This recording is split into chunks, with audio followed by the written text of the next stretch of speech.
Welcome to my YouTube channel, Brainy Course. Please like and subscribe my channel. Your support is the foundation upon which we build captivating content. Thank you for subscribing and being part of our creative fortress. Many of the activities you do every day can be entirely performed online. You can use applications on your phone, computer, tablet, or other devices to access the web and perform tasks such as shopping, reserving hotels, and chatting with friends and work colleagues. With remote working becoming more popular, you can work, engage with your colleagues, and be productive all from the comfort of your home. All of that is possible with a combination of internet infrastructure and technologies and skilled professionals who build the apps that you use. Just to mention that when you come across the term app, it could refer to an app on your phone or to a web app that runs on a website or by some other online method. In this course, starting with Module 1, you will cover an introduction to how the web works, including an exploration of web pages, web servers, and web browsers. You will learn what each is and what their role is in bringing the internet to you. You will also get hands-on practice using core internet technologies like HTML, CSS, and JavaScript. You will learn how developers bring these technologies together and build functional and interactive websites and web applications. As you progress, you will explore some of the tools used by professional developers, and you will learn the fundamentals of coding using best practices and standards. For example, you will learn how to use the web browser's built-in developer tools and code using industry standard software known as an Integrated Development Environment, or IDE. Professionals use IDEs to write code more efficiently. In Module 2, you will begin your coding journey with an introduction to HTML5 and CSS. You will learn the basics of each of these languages and how they complement each other to lay out and style elements on a web page. This includes text, images, and multimedia elements like video. Additionally, to make sure that your web page is accessible to everyone, you will learn how to code for web accessibility. In Module 3, you will learn how developers use frameworks and libraries. This module will focus on responsive design. You will learn how to implement the Bootstrap library so that web pages can offer a great browsing experience no matter what type of device is used. You will also learn about user interface or UI design and how to work with common UI components and position them using the flexible Bootstrap Grid. Next, you'll be introduced to React, a free and open source JavaScript library that developers use to build user interfaces based on UI components. And you will then learn about the difference between static and dynamic content and the benefits of using single-page applications. And speaking of content, in Module 4, you will have an opportunity to put your new skills into practice by editing your very own biographical web page. In summary, this course provides you with an introduction to web development. It is part of a program of courses that leads you towards a career in software development. There are many videos in your course that will gradually guide you toward that goal. Watch, pause, rewind, and re-watch the videos until you are confident in your skills. Then, consolidate your knowledge by consulting the course readings and put your skills into practice during the course exercises. Along the way, you'll encounter several knowledge quizzes where you can self-check your progress. You're not alone in considering a career as a web developer, and the course discussion prompts enable you to connect with your classmates. It's a great way to share knowledge, discuss difficulties, and make new friends. To be successful in the course, you should try to develop a schedule for your learning regime. Ideally, commit yourself to a regular time slot and duration for your study. You've probably encountered many new technical words and terminology in this video. Don't worry if you don't fully understand all these terms right now. Everything will become clearer as you progress through the course. When you eat at a restaurant, there are often many cooks preparing different parts of your meal. Similarly, for the websites and applications you use every day, many roles are involved in delivering these projects to users. If you were to look up a list of high-paying IT jobs, web developer roles would certainly feature prominently, and with good reason. The digital world that we all live in would not be possible without developers creating, architecting, and maintaining the technology that we use every day on our devices. But it can be confusing for aspiring developers to understand some of the terminology associated with web development. Finding the right area for you will depend on a greater understanding of web developers' roles, responsibilities, and technologies.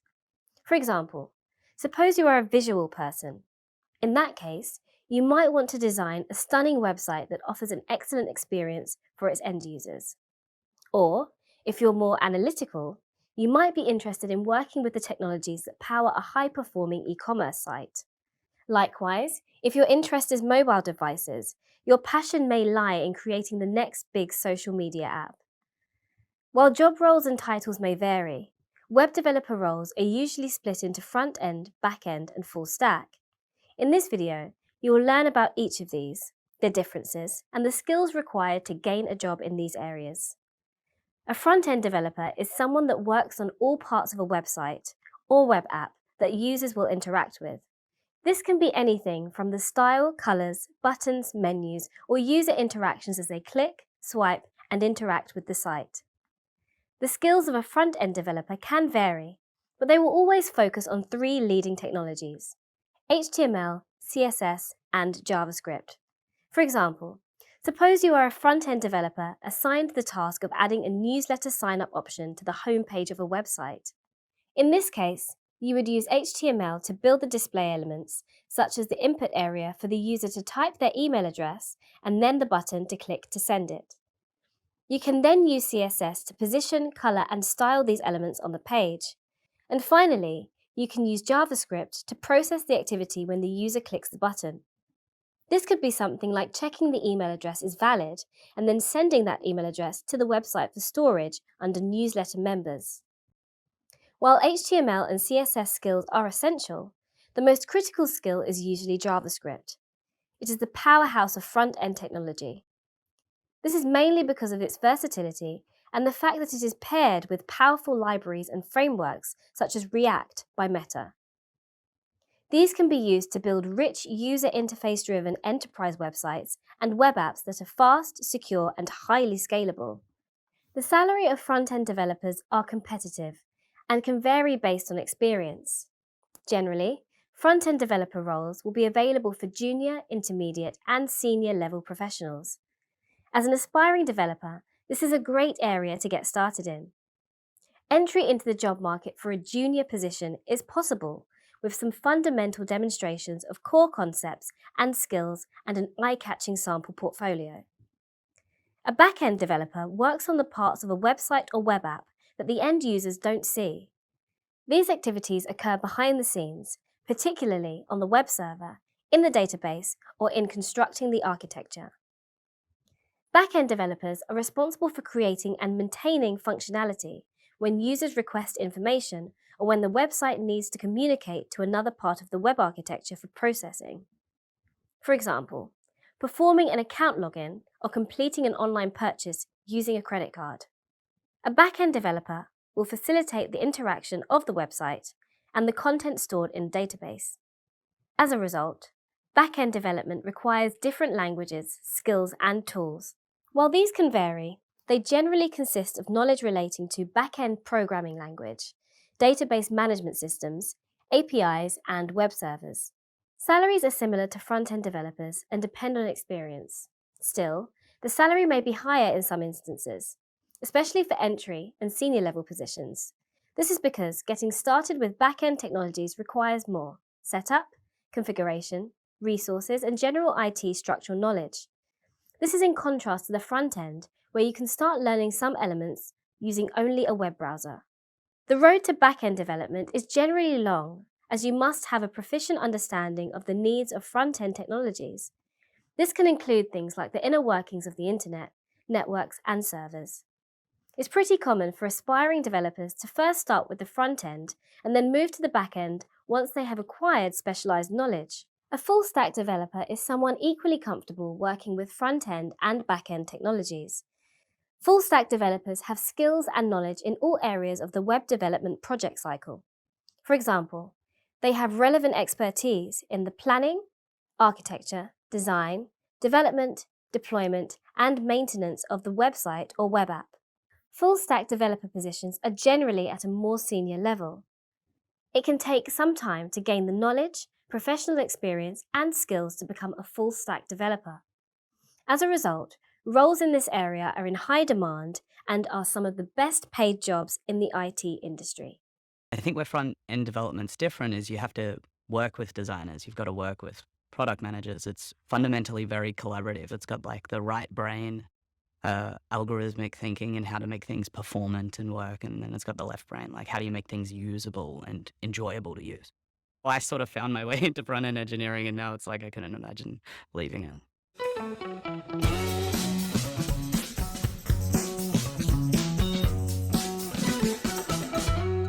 Hello, I'm Benedict Hobart.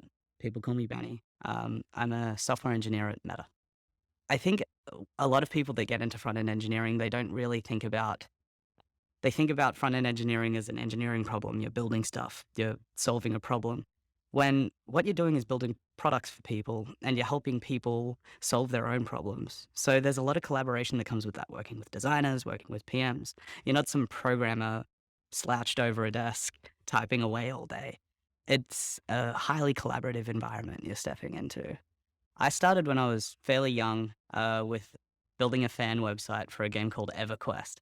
So I first started making websites around that time, but I never really considered it as a career path. I actually left um, building websites and came back to it later in university. I think where I really actually started treating it like a career was in my second year of university. I had a cool cousin who was a programmer, and he was like, "You should do this subject." What hooked me initially was that I was building something I was excited by. I think it's the practicality of solving problems with software that was really appealing. A typical day is I'll start off, be it working from home or getting into the office and reviewing code, helping, giving advice on how things could be built better. I often have meetings with designers and product managers on the things that we want to build. And I support a lot of engineers, solving the problems they have. It's wide and varied, and I think that's the exciting thing about getting into software in general. There's a lot of space to be a different type of engineer. You could get excited about, solving these really hard, technical, challenging problems. But if you're doing it without a purpose, I lose motivation, right? So it's like knowing that there's someone at the end of the day I'm helping helps me focus my energy on the problems that do need to be solved versus the problems that don't. So I've been working on encrypted messaging, which, is seriously important for a number of reasons. You take it very seriously when you're building those sort of products that, allow people to communicate safely and privately. When you're solving a really hard problem, it's easy to think you're not making any progress. And I think everyone talks about imposter syndrome in the industry. So if you're like not making progress and you're putting in these hours, you start to think like, should I even be there? Can I solve this problem? That's like a hard thing to get over, and that's probably like the worst part of the job. Technically, I think you're going to learn a lot of what I do in this course, going through how to write code, how to make it work, how to make it accessible, and to shipping it to people. JavaScript, HTML, CSS, Git. These are all foundational that you'll find across every web development company. When it comes to soft skills, there's a lot of empathy, trying to understand other people's perspectives. So engineers, we care about performance, we care about accessibility, we care about, things being correct. And it usually takes engineers a long time to understand, a designer's perspective or, a product manager's perspective, because you think so algorithmically. You need to solve every problem versus like, that 80% user problem. I work with a fantastic designer who actually jumps in on the diffs, and I can ask him questions in the code, and he can code a bit. And I was talking about empathy. He has an understanding of the work I do, and I've got an understanding of the work he does. At the end of the day, it's good to recognize that you're a software engineer, and your job is to like bring a lot of their vision to life, right? So, likewise, a designer won't get into your code and tell you how you should best architect and structure your code. You need to give advice, and you're there to support. When you find an issue, it's highly collaborative. A good front-end engineer will actually be, dip their toes into back-end. Problem solving is consistently hard. Whenever you're learning and pushing yourself, you're going to run into roadblocks. Best advice is go easy on yourself. Go in with the mentality that your goal is to grow, and be it become a software engineer or a better person. Adopting a growth mindset to developing is going to be critical. Find time for yourself. I mean, it's not my place to talk about the psychology of being easy on yourself, but that's just as important as any of the engineering stuff you learn. For me personally, the role grows. Like, as you build things and you solve problems, you get perspective into other problems and it's this idea of growing your scope. You start off, as an engineer, you solve like, how do you sort a list and how do you drop a list on a page? How do you make a button work? And by the end of it, you're working on encrypted messaging at Meta. I think we're at a really exciting point in the industry. There are a lot of new exciting technologies. There are a lot of new ways and new products that are going to be built in the next coming years. And finding those opportunities and solving new problems is, deeply satisfying. You have just begun your coding journey on the Meta Front-End Developer Program. By the end, you'll put your new skills to work by completing a real-world portfolio project where you'll create your own dynamic front-end web application that you can showcase during a job interview. In this video, you will take a trip into the future to get a sneak peek at what you will be able to create with your new set of skills. You will have the opportunity to complete this project at the end of the program using the skills that you have gained in each course. Completing this project will help you to validate the knowledge and skills that you have gained. The project is based on a fully responsive single-page web application, or web app for the Little Lemon restaurant. You will build this web app yourself in React and use all of the excellent tools available. Putting your newly acquired skills into practice, you will demonstrate how to build and program part of a responsive web app that contains a navigation menu with hover effects. Let's explore some of its features now. The web app will be capable of presenting content using a scroll-to-view fade-in effect to a services section, which also lets your user get a sneak preview. For a great user experience, there will be a hero image of the restaurant's fantastic food. This image will contain a call-to-action button with an on-hover zoom effect applied to it. The bio section of the web app will feature a scalable layout and more image effects, whilst also containing some text decoration. In the Favorites section, you will create the functionality to allow multiple images to be shown, bold text descriptions, and the price for each dish. Accompanying each dish is a dedicated button with hover effects. The newsletter section will have a web form with an input area for users to enter their email. This will have multiple effects applied, from color gradients to optical scaling. The content section displays the social media icons with hover effects. When the user starts scrolling, a back to top button will appear for a great user experience. This brings them back to the original landing image and navigation menu. Multiple navigation options will also be created. These will include a large call to action button to check out your favorites, and another back to top button with the ever-present arrow-themed button. So, that's what you will be able to accomplish by the end of the Meta Front-End Developer Program. Pretty cool, right? And the best thing is that you'll get to showcase it for your next prospective employers. Hello and welcome. Did you ever find yourself searching for something online? How long did it take to get a response from your search? You search for something and you get a response back in no time. That's really something, isn't it? But did you ever think about how it all happens? In this video, I will guide you through the basics of how the internet works. Let's start at the beginning. You open your favorite app on your device and you're instantly connected to the world. This is all made possible because two devices connect and communicate via a wired or wireless connection, forming something called a network. You can connect multiple devices to this network, but this becomes very complicated very quickly, as each device needs to connect to every other device to communicate effectively. This problem is solved by something called a network switch that connects multiple devices and allows them to communicate with each other. The network switch can connect to other network switches, and now two networks can connect. These network switches then connect to more network switches until you have something called an interconnected network. This interconnected network has another name that you might be familiar with. It's called the internet. When we use websites or video streaming services on the internet, these are provided by computers called servers. Our devices are called clients. This is known as the client-server model. The internet connects the entire world.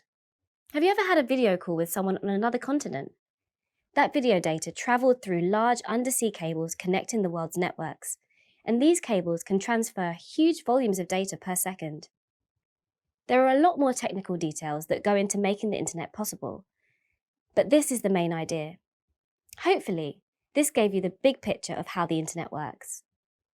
A server is a computer that runs applications and services, ranging from websites to instant messaging. It's called a server because it provides a service to another computer and its user, also known as the client. It's typically stored in something called a data center with hundreds or thousands of other servers, all running different services connected to the internet. There are many different systems in data centers to ensure that servers have continuous power, continuous internet connection, and are kept cool 24 hours per day. Did you know that there are data centers located all around the world? Many websites use these to allow you to access your content quickly from the data center nearest to you. The data center servers are built based on the server's purpose. For example, if the server is only to be used for storing images, it might have a lot of hard drive space, whereas a server computing complex calculations might need a fast processor and a lot of memory. This is usually referred to as the server hardware, the physical components of a server. Once the server hardware is installed in the data center, a piece of code can now run. The code that runs on the hardware is commonly known as software. One way I like to remember this is to think of hardware as something you can physically touch and is difficult to change, as you need to physically replace components. Software is soft or easy to change, you just replace the code running on the server. The services a server can run can vary, but in this video, you will learn about a type of server software known as a web server. A web server has many functions, which includes website storage and administration, data storage, security, and managing email. Another primary function is to handle something known as a web request. When you open a browser on your device and type the name of the website, it's the job of the web server to send you back to that website's content. This process is known as the request-response cycle, and you will learn more about it later. Web servers are also designed to respond to thousands of requests from clients per second. In this video, you learned about web servers and how they consist of hardware and software. You also learned that one of the primary roles of a web server is to respond to web requests from the client. You may have heard the terms web pages and websites, but what's the difference? A web page is a document that displays images, text, videos, and other content in the web browser. A website is a collection of web pages that link together. You've likely visited many websites this week. In fact, you're watching a video on one right now. Let's explore an example where you visit your favorite encyclopedia website. When you arrive at the homepage, it contains many links to different articles. Clicking on one of those links brings you to a new web page article, and that article links to even more articles on other web pages. If all these web pages have a similar address in the web browser's address bar, it can be safe to assume that they belong to the same website. However, the links on the page do not all have to link to the same website. They can also link to other websites. For example, when you visit your favorite search engine and search for a phrase, the search results are a list of links to other websites. Did you know that as I'm talking to you, thousands of websites are being launched to the internet? Every day, hundreds of thousands of websites are launched. To put things into perspective, the Great Pyramid of Giza has 2.3 million blocks of stone. So think about it. In 1 week, there are as many new web pages as stones in the Great Pyramid. With current internet speeds, it would take 3 million years to download all the web pages on the internet. And all of these billions of varied web pages rely on the same core technologies.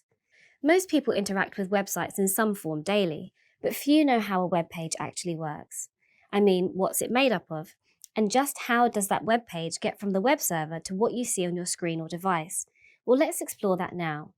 In its most basic form, a web page is just a text document. You can open and edit with any text editor, but developers usually use more sophisticated tools for working with web pages. If you want to work with a web page, you need to know about 3 technologies and understand how they interact. They are HTML, CSS, and JavaScript. HTML structures the content you see, CSS controls the colors and style, and JavaScript is responsible for the user interaction. As a web developer, you will work with these technologies every day and understand how they work together. I always like to imagine it like this. Think of a shop. HTML is the actual building, the structure. CSS is the interior decoration and landscaping outside, and JavaScript is just like the business, the services offered, and the people coming in and out. Let me give you a brief overview of each of these technologies now. HTML stands for Hypertext Markup Language. It works by using something called markup tags. These tags describe the content that is displayed in the browser window. This content can be things like headings, paragraphs, images, and even multimedia elements such as audio and video. The way HTML describes the content is known as markup. CSS is short for cascading style sheets and adds visual enhancements like colors and layout to the web page. This is commonly known as styling. It works by enhancing the HTML elements and telling them how to display. Have you ever noticed a friend change the color or style of their hair? Well, your friend's hair is like the HTML, and the color and style is CSS. The last technology is JavaScript, which is a programming language built into the browser. JavaScript provides web developers with tools for interactivity, data processing, control, and action. Have you ever tried to log into a website only to be told that the information you provided was incorrect? Or browsed your favorite video streaming site and seen content update in real time? Well, that's JavaScript in action. JavaScript is the powerhouse of a web page. It has the ability to manipulate the content that you see on the screen as you interact with it. In fact, without JavaScript, websites would be kind of boring and very limited in terms of what you can do. Okay, you now know about the essential technologies a web page contains, but how exactly does this code get translated to display the content that you see on your screen? When a copy of that web page is sent from the web server to your browser, each line of code is processed in sequential order from first to last. As each line is interpreted, the browser creates the building blocks, which is the visual representation you see on the screen. This creation process is known as page rendering. The response from the web server must be a complete web page in order to fulfill the request to show the page in the browser. You will learn more about page rendering from the additional reading at the end of this lesson. And there you have it. You now have joined the exclusive group of developers who know how a web page works. You learned about the technologies that make up a web page and how they interact with each other. You also learned that the page is rendered by the web browser to display what the end user sees on the screen. In the time since you started watching this video, another few thousand websites launched. Every one of them is another example of modern web developers building and adding to the ever-growing internet. Are you ready to become one of them?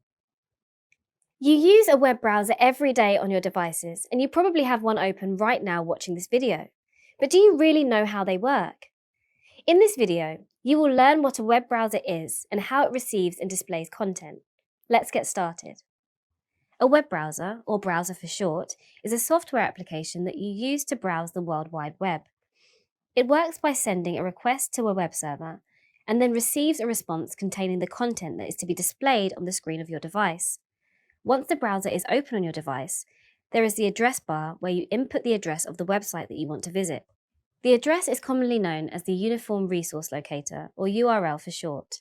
The URL contains the protocol, or the HTTP, the domain name, usually the name of the website, and the file path, or the path to the page that is displayed.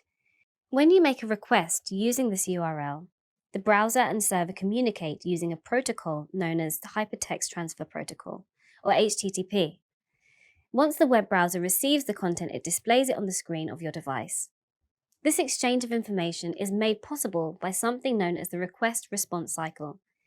Now, let me demonstrate this using an example many of us are familiar with, searching the web.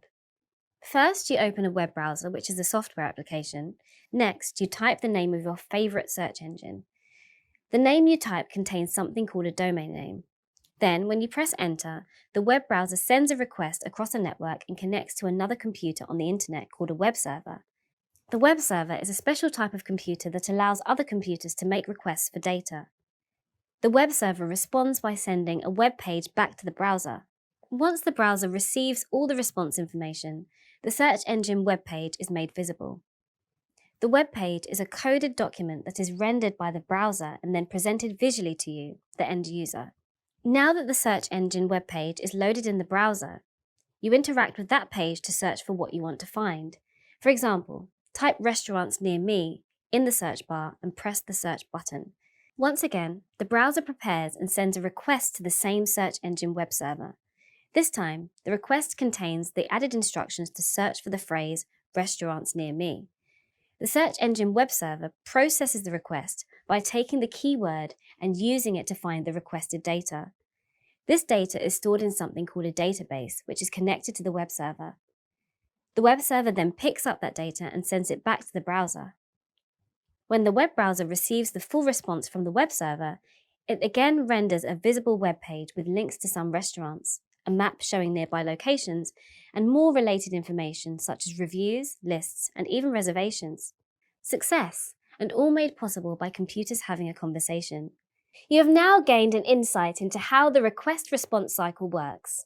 And this web request cycle is very similar for a number of other activities we do online, be it chatting with friends, watching our favourite movie, or sharing files with our work colleagues. That is just a brief summary of how the internet works. The next time you search for something online, think of all the steps and data that gets exchanged to complete your request. Okay, so by now you know that websites and files are stored on web servers located in data centers. But what if you wanted to create your own website? Do you really need your own data center with specialized hardware and software? Thankfully, the answer is no. And developers can launch websites to the internet using something known as web hosting. Web hosting is a service where you place your website and files on the hosting company's web server. You're essentially renting this space in return for stable and secure storage. And you don't need to be a company to use a web host. Individuals can rent space too. In this video, you will learn about the different types of web hosting services that you can use for your websites and web applications. First, let me share with you some of the different hosting options available. These can include shared hosting, virtual private hosting, dedicated hosting, and cloud hosting. Let's explore each of these hosting types in a little more detail now. The cheapest form of web hosting is known as shared hosting. You pay for a location on a web server containing many web hosting accounts with shared hosting. This means that you also share the server's processing power, memory, and bandwidth with other websites that might slow your performance. This option is best for a small website with a small number of visitors. Many developers also use this as a low-cost sandbox environment to practice deploying or hosting their personal websites. Some companies offer free shared hosting, but with limitations, and often have advertisements embedded in the web pages. Sites with more considerable demands use virtual private servers, or VPS. A VPS is a virtual server with dedicated CPU, memory, and bandwidth resources. It will be running on a hardware server with other VPS instances, but as the resources are fixed per VPS instance, your website is unlikely to be impacted by the performance of other VPS instances. A VPS instance will be more expensive than shared hosting. The next option up is to use dedicated hosting. This will be a hardware server that is dedicated to you only. All hardware CPU, memory, and bandwidth resources are yours to use. Generally, this option is more expensive than a VPS hosting. The last type of web hosting is something you may have heard of. Cloud hosting and the cloud has grown in popularity over the last decade and is often mentioned in various news and services you use. With cloud hosting, your website is run in something called a cloud environment, which spans across multiple physical and virtual servers. If a physical or virtual server fails, your website will run on a different server and stay online. The main advantage of cloud hosting is that you can use as many resources as you need without hardware limitations. However, you pay based on resource use. For example, if you transfer a file from the cloud to a web browser, you'll pay for the bandwidth used for that transfer at a fractional cent cost per megabyte. While this can quickly become more expensive, it allows websites and web applications to scale their cost as popularity grows. This is how many of the major web applications operate. In this video, you learned about web hosting and the different hosting options available to individuals and companies. Soon you will build your very first website. Are you excited to get it hosted so you can share it with the world? For more information on web hosting and services, please see the additional reading at the end of this lesson. Email is a common communication method that we all know about, but before it existed, the alternative was to send mail to one another through the postal system. There is a surprising parallel between the postal system and how the computer sends and receives data across the internet every day. Let's compare how they both work. Data sent across the internet is quite an important part of our everyday lives, and it wouldn't be possible without Internet Protocol addresses, or IP addresses. A useful way to think of IP addresses is that they function much like addresses in a postal system that make it possible for packets of information to be delivered to you. And, like with the postal system, things can go wrong. But let's first go over how things work before we think about how they can go wrong. In this video, you will learn what IP addresses are and explore how computers send data across the internet. You previously learned how computers connect to each other to form networks and how these networks connect to each other to form the internet. When you send data between computers across the internet, a common way of understanding this is that the computers are the destinations that request and receive the data, and the networks are the routes that the data travels across. What makes that possible is the Internet Protocol. Version 4 and version 6 are currently the two most widely used standards of Internet Protocol. Think of that old-fashioned postal system again. When you send a letter to a friend, you need their address, otherwise they won't receive your letter. Computers work in a similar way. Every computer on a network is assigned an IP address. In Protocol version 4, an IP address contains 4 octets separated by periods or dots. For example, 192.0.2.235. In Protocol version 6, an IP address contains 8 groups of hexadecimal digits separated by a colon. When you send data across a network, you send the data as a series of messages called IP packets, also known as datagrams. At a high level, IP packets contain a header and a payload, which is the data. Think of that old-fashioned postal system again. When you send a letter, you not only include the recipient's address, but also your own address, in case a return location is needed. IP packets are the same. They include the destination IP address and source IP address. These addresses are in the header along with some additional information to help deliver the packet. And the payload contains the data of the packet and some of the other protocols, which we'll cover in a moment. Earlier, I mentioned that things can go wrong with a postal system. When sending multiple letters to a friend, it's possible they may arrive out of order. It's possible that a package will get damaged, or if you're really unlucky, a letter could get lost. These issues can happen to IP packets too. They can arrive out of order, become damaged or corrupted during transit, or be dropped or lost during transit. To solve these problems, the payload part of the packets contains other protocols too. You can think of them as another message inside the payload of the IP packet. The two most common protocols are the Transmission Control Protocol, referred to as TCP, and the User Datagram Protocol, also known as UDP. TCP can solve all three of the previously mentioned issues, but at the cost of a small delay when sending the data. This protocol is used for sending the data that must arrive correctly and in order, such as a text or image files. UDP solves the corrupt packet issue, but packets can still arrive out of order or not arrive at all. This protocol is used for sending data that can tolerate some data loss, such as voice calls or live video streaming. Both of these protocols contain payloads that contain further protocols inside of them. And there you have it. The internet uses internet protocols, much like an old-fashioned postal system. These protocols can help to make sure that data arrives in order, does not become corrupted or lost or dropped during transit. Now you're able to explain how IP addresses work and how computers send data across the internet. Have you ever noticed the lock icon beside the URL in your web browser? This means that HTTPS, the secure version of HTTP, is being used. HTTP is a core operational protocol of the World Wide Web. It is what enables your web browser to communicate with the web server that hosts a website. HTTP is the communication protocol you use whenever you browse the web. HTTP stands for Hypertext Transfer Protocol. It is a protocol used for transferring web resources such as HTML documents, images, styles, and other files. HTTP is a request-response-based protocol. A web browser or client sends an HTTP request to a server, and the web server sends the HTTP response back to the browser. Next, let's start exploring the makeup of an HTTP request. An HTTP request consists of a method, path, version, and headers. The HTTP method describes the type of action that the client wants to perform.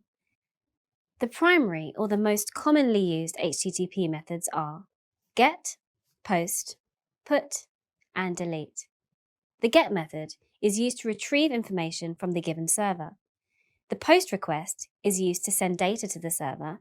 The put method updates whatever currently exists on the web server with something else, and the delete method removes the resource. The path is the representation of where the resource is stored on the web server. For example, if you wanted to request an image from a page in a website, then the URL in the address bar would need to contain the full path to that particular file on the web server, such as example.com/images/image.jpg. There are multiple versions of the HTTP protocol. I won't explore these right now, but I want you to be aware that versions 1.1 and 2.0 are the most used. Finally, there are the headers. Headers contain additional information about the request and the client that is making the request. And for certain request methods, the request will also contain a body of content that the client is sending. Now, let's cover some details about the makeup of an HTTP response. HTTP responses follow a format similar to the request format. Following the header, the response will optionally contain a message body consisting of the response content, such as the HTML document, the image file, and so forth. HTTP status codes contained within the header indicate if the HTTP request successfully completed. The code values are in the range of 100 to 599 and are grouped by purpose. The status message is a text representation of the status code. During your web browsing, have you ever encountered pages that display 404 error not found or 500 errors, server is not responding? These are HTTP status codes. I want to briefly explain to you about the status codes and their grouping. There are 5 groups of status codes. They are grouped by the first digit of the error number. Informational is grouped from 100 to 199. Successful responses are grouped from 200 to 299. Redirection message are from 300 to 399. Client error responses range from 400 to 499, and server error responses are from 500 to 599. Information responses are provisional responses sent by the server. These responses are interim, before the actual response. The most common information response is 100 continue, which indicates that the web client should continue the request or ignore the response if the request is already finished. Successful responses indicate that the request was successfully processed by the web server, with the most common success response being 200 OK.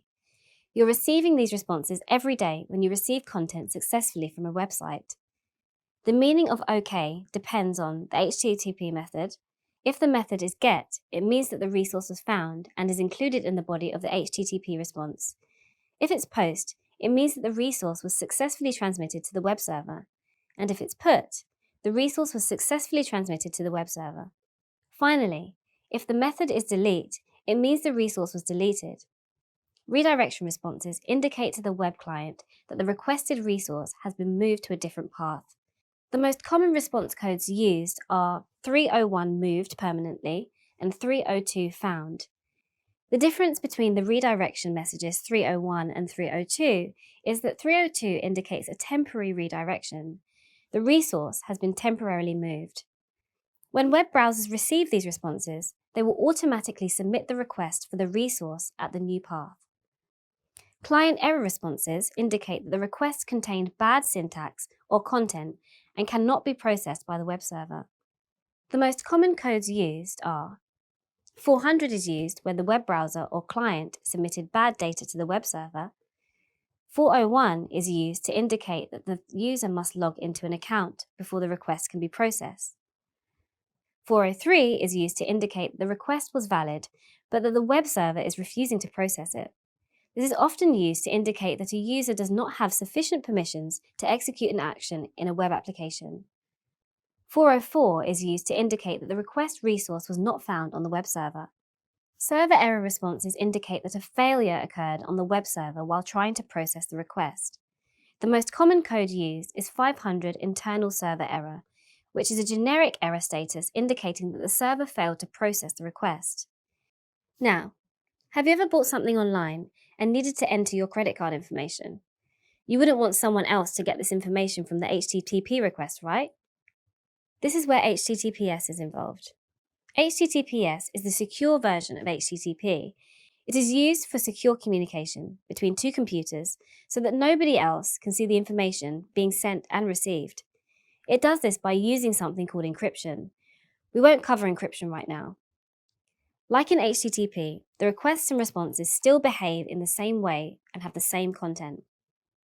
The big difference is that before the content is sent, it is turned into a secret code. Only the other computer can turn the secret code back into its original content. If someone else was to look at the code, it wouldn't be understandable. You use HTTPS every day. This is the lock icon you see beside the URL in your web browser. Okay, before I finish, I want to leave you with a brief summary of HTTP. Firstly, it is a protocol used by web clients and web servers. It works to transfer web resources such as HTML files and is the foundation of any data exchanges on the web. Also, remember that by using HTTPS, we send the information securely.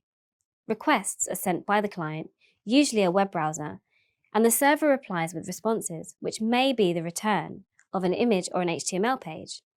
HTTP requests have a syntax that includes method, path, versions, and headers. HTTP responses follow a similar format to the request, and HTTP status codes indicate whether the HTTP request successfully completed. The status code is a 3-digit number that corresponds with groups representing different types of results. Well, now you know how the HTTP protocol request and response cycle works. You know about its methods and the elements that make up an HTTP request. Good job. The web pages you visit every day are based on 3 core technologies: HTML, CSS, and JavaScript.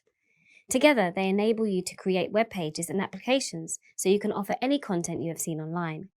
In this video, I will demonstrate 2 examples you can create using these technologies.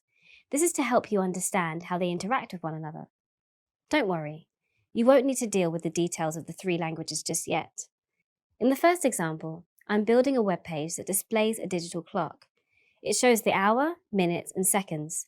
The time is updated every second. I will work with 3 files, an HTML, a CSS, and a JavaScript file, and you will explore the purpose of each one of them. To create the clock element, let's first define our HTML code in a file called clock.html. The HTML code has an element that describes the content in hours, minutes, and seconds. If I only use the HTML file, the content would be shown without any style, positioning, or sizing, just simply as a display of 6 zeros representing time in the format of hours, minutes, seconds. To apply styles to the HTML element, the HTML code references a CSS file called styles.css. The web browser retrieves the styles.css file and processes it. The CSS code provides styling for the clock. It tells the browser the position, size, color, background, and font type and size of each element on the screen. With that information, the browser updates the content, and the sequence of zeros and colons now display a digital clock. Finally, we need to ensure the clock updates with the correct time. This is where JavaScript comes in. The HTML references a JavaScript file called clock.js. The browser will retrieve clock.js and process it. The JavaScript file contains code that every second updates the content of the hour, minute, and second elements. With the 3 files created and linked together, your clock is fully functional. The clock example demonstrates JavaScript dynamically updating content. JavaScript can also be used for interaction. The next example demonstrates how JavaScript can be used interactively. It's a web page that plays a video. Below the video, there is a button that plays or pauses the video. The button contains a play icon. My HTML page describes the content, which is the video element and the play button element. The HTML code references a CSS file that the browser retrieves. It applies the styling to the video and button. The code in the HTML file also references a JavaScript file. The browser will retrieve the videoplayer.js file and process it. In our example, the code in the JavaScript file performs 4 actions. Firstly, it registers a listener on the button that will execute some code when the button is clicked. The second function is that when the code runs, it checks the current state of the video. The result of that check is, If the video is currently stopped, it begins playing the video and changes the button's icon to a stop icon. Or, if the video is currently playing, it stops playing the video and changes the button's icon to a play icon. Using the 3 files, you create a fully interactive video player. A summary of your functioning video player application is, when the user first sees the page, the video will be stopped by default. When they click the play button, the button will change to a stop icon and the video will begin playing. When they click the button again, it will change back to a play button and the video will stop playing. I hope those examples give you an idea of how the 3 core files link and work together. In both the clock and video examples, the HTML file referenced the CSS and the JavaScript files. The CSS file is called on to format and style your application, and the code in the JavaScript file implements the core functions of the app and user interactivity. When you're doing something online, you are likely to encounter web pages, websites, and web applications. But how do they differ? As a developer, how do you decide which one to create? Let's explore the main features of each one. A typical web page is one single page that consists of HTML, CSS, and JavaScript. It displays images, text, videos, and other content in the web browser. If a web page is one single page, then a website is a collection of web pages that link together under one domain name. You've likely visited many websites this week. You know when you visit your favorite encyclopedia website and the homepage has a lot of links to different articles? Clicking on one of those links brings you to an article on a new web page. And that article links to more articles on other web pages. Well, since all of these web pages exist under the same domain name, they are a website. The technical term for a link you click on is a hyperlink. This is because they link to hypertext content. Remember that HTML is hypertext, markup language. However, links themselves don't have to link to the same website. They can also link to other websites. For example, when you go to your favorite search engine and search for a phrase, the search results are a list of links to other websites. You'll explore more about hyperlinks later. By now, you should probably know the difference between a web page and a website. But what about a web application? This is where the definitions get a little more blurred. The terms website and web application are often used interchangeably. The key difference between a website and web application is the level of interactivity and dynamic content. The easy way to remember this is that a website is more informative and a web application is more interactive. Think of ordering food online. Let's say you would like to order some food and you go to your favorite site. The browser then displays a web page. You select some food from the menu and submit your order. Compare this to, for example, a company website that displays information about themselves and the services they provide.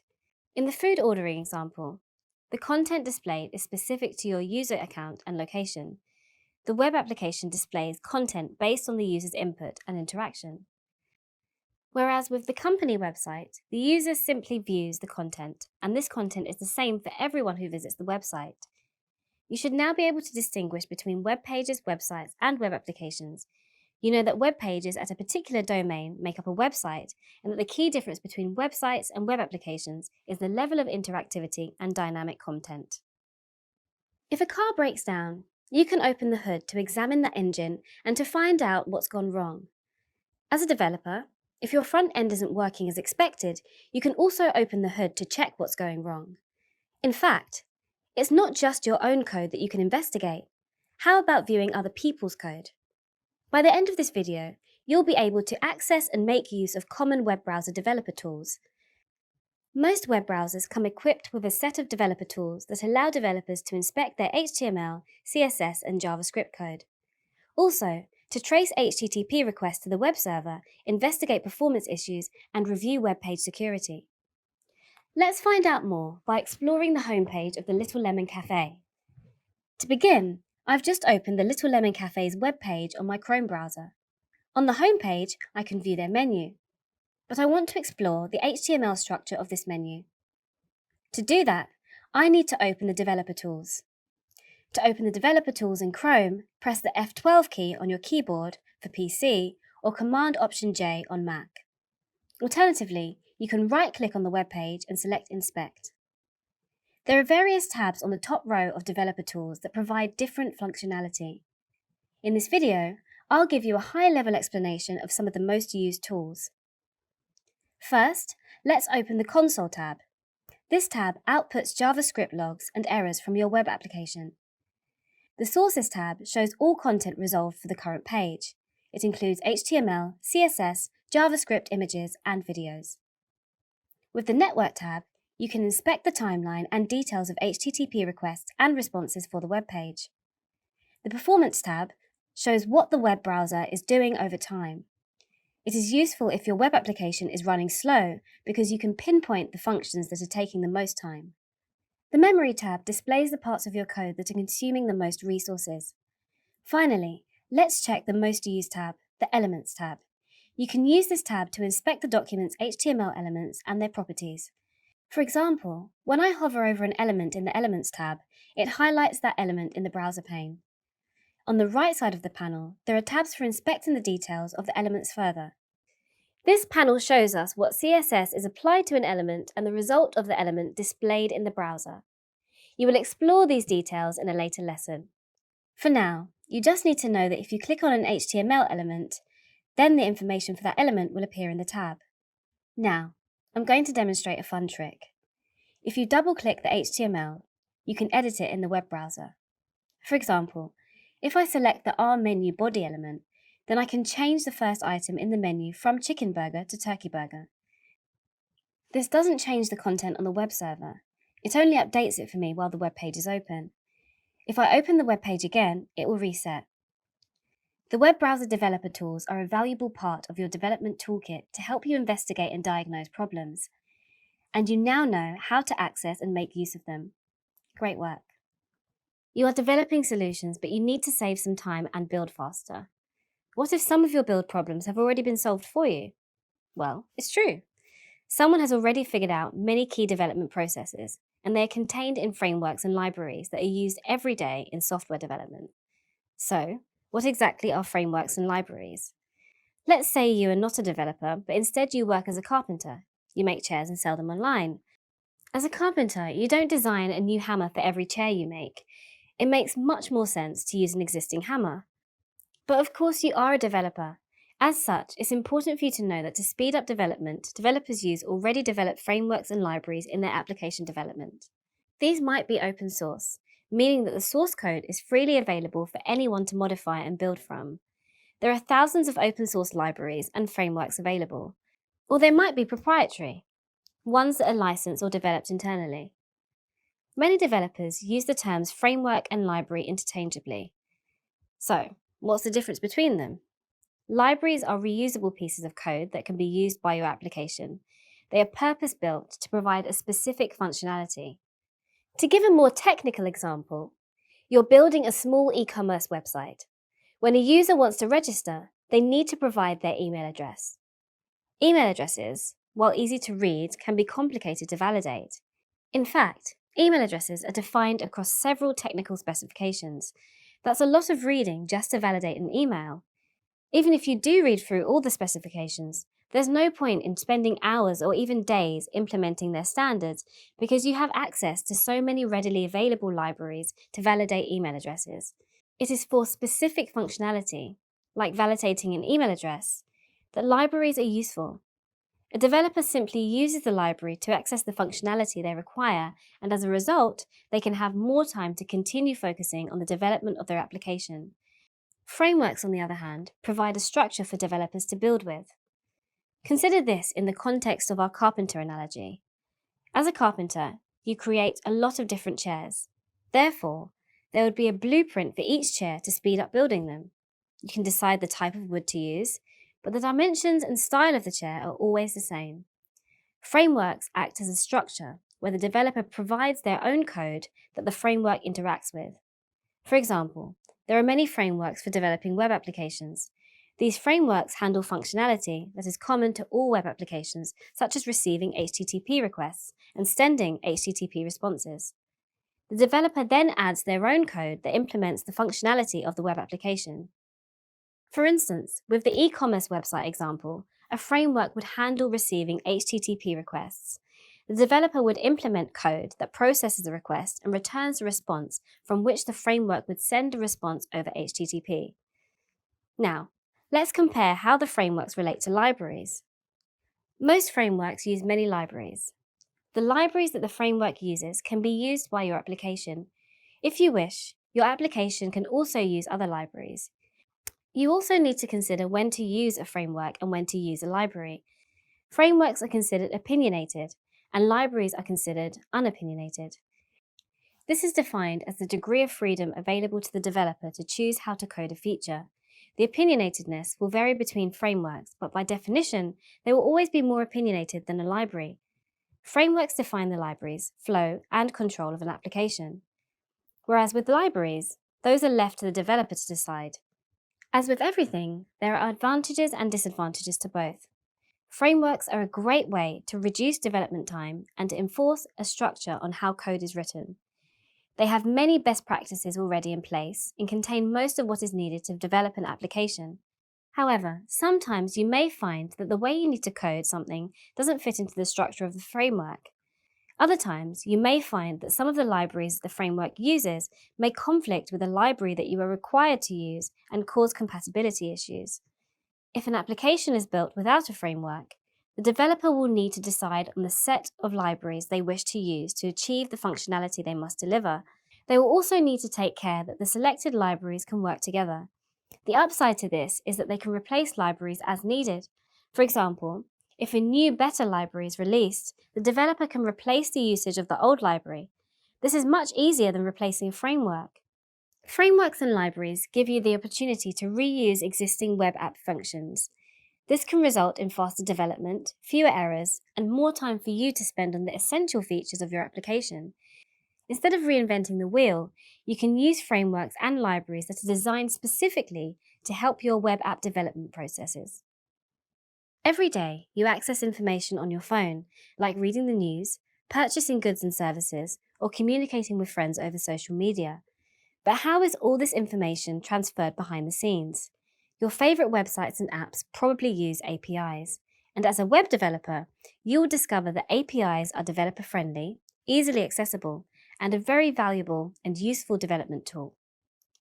API is the acronym for Application Programming Interface. An API is a set of functions and procedures for creating applications that access the features or data of an operating system, application, or other service. If this still sounds a bit vague, just remember that the term API is intentionally open to many applications and use cases. As a web developer, a lot of the day-to-day job involves working with APIs. Some common APIs that web developers work with include Browser API, REST API, and Sensor-based API. Over the next few minutes, you'll explore each of these API types and review a few specific examples. To begin with, here's a brief outline of how APIs function. In software development, APIs are often the bridge between different components or systems. This earns them names like gateway or middleware. The term is used widely to represent many different tools and systems. Let's consider some examples of different API use cases. One common type of API is browser or web APIs, which are built into the browser itself. They extend the functionality of the browser by adding new services and are designed to simplify complex functions and provide easy syntax for building advanced features. A good example is the DOM API. The DOM API turns the HTML document into a tree of nodes that are represented as JavaScript objects. Another example is the geolocation API that returns coordinates of where the browser is located. There are also other APIs available for fetching data, known as Fetch API, drawing graphics or Canvas API, keeping history or History API, and client-side storage, also known as Web Storage API. Another critical type of API for web development is the RESTful or REST API. This kind of API provides data for popular web and mobile apps. These are also called web servers. Let's explore REST in a bit more detail. REST, or Representational State Transfer, is a set of principles that help build highly efficient APIs. One of the main responsibilities of these kinds of APIs is sending and receiving data to and from a centralized database. We can query our own REST API or third-party ones. One last type of API that you might encounter as a web developer is a sensor-based API. This is what the Internet of Things, also known as IoT, is based on. These are actual physical sensors that are interconnected with each other. The sensors can communicate through API, and track and respond to physical data. Some examples are Philips Hue smart lights and NodeBots. That's a lot of APIs to think about. Fortunately, for web developers, the most common data API is a RESTful API, which, as you've learned, is a web server that provides responses to requests. These API web servers are designed to provide the data backbone for a web client like a web page or mobile app. This means that these APIs must be able to accomplish things like getting data, or get, creating data, also referred to as post, updating data, or put, and deleting data, or delete. APIs use REST principles and good design practices to create discoverable interfaces. This helps us get the exact response expected. But exactly how do they work? Here's a closer description of their activity. These APIs use endpoints to specify how different resources can be accessed. The endpoint is built into the URL when accessing the API. Once the endpoint is hit, the API performs whatever server-side processing is needed to build the response. Two common forms of response are full web pages, a data form based on JavaScript called JSON. In this video, you explored some APIs, and as a web developer, you will frequently work with many different types of APIs. You will often use APIs to extend the abilities of systems or to act as a bridge between different components. Think of a group of construction workers. Every worker has a toolbox that helps them get their job done. As a developer, you'll also use many tools. One of the main tools in your toolbox is the Integrated Development Environment, or IDE. By the end of this video, you'll be able to identify an IDE and explain the benefits of using an IDE during development. An Integrated Development Environment, or IDE, is software for building applications. An IDE is just like a text editor, except instead of writing documents, you're writing code. There are many IDEs available. Some are specific to one programming language, while others support many languages in one IDE. Let's explore some common IDE features. Here I'm working within an IDE. First, let's cover syntax highlighting. To improve readability for developers, IDEs have syntax highlighting. What this means is that special keywords of the programming language are highlighted in different colors so that the developer can quickly differentiate these keywords from other text. For example, if you're writing JavaScript code without syntax highlighting, it could be harder to identify keywords from other text.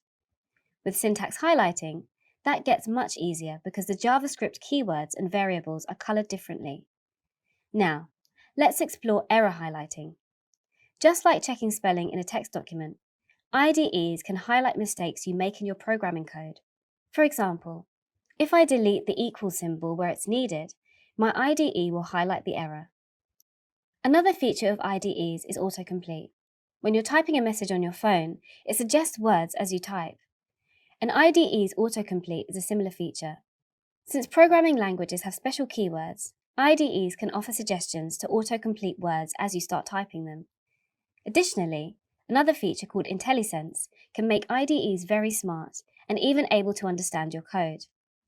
They can detect variables and functions and offer them as suggestions during autocomplete. For example, if I have a JavaScript function named myFunction defined at the top of a JavaScript file, then as soon as I start typing the letter M, my IDE suggests this function as an autocompletion. Then there is refactoring. Since IDEs understand your code, they can help you if you need to change it. To demonstrate how refactoring works, let's continue with the myFunction function that I defined a moment ago. In the code, the function is then called multiple times. It can also be called in the code of other files too. But what if you need to rename this function? You would need to rename it in every file that uses the function, ensuring that you update those files to use the new name. This process is known as refactoring, changing the structure of the code without changing the functionality. Doing this manually is very time-consuming and prone to error. If you mistype the new function name in one place, the application will break. Since the IDE understands your code, it can assist with refactoring and automatically update the function name across all files. That saves a lot of time. Let's rename our function now. I just right-click on the function and select Rename Symbol. Then I change it from my function to our function. The IDE then updates all references of that function name. IDEs come with a lot of other features to help investigate bugs and collaborate with other developers. Many even allow you to extend their functionality using plugins and extensions, but that's beyond the scope of this lesson. You have explored some features of IDEs in this video.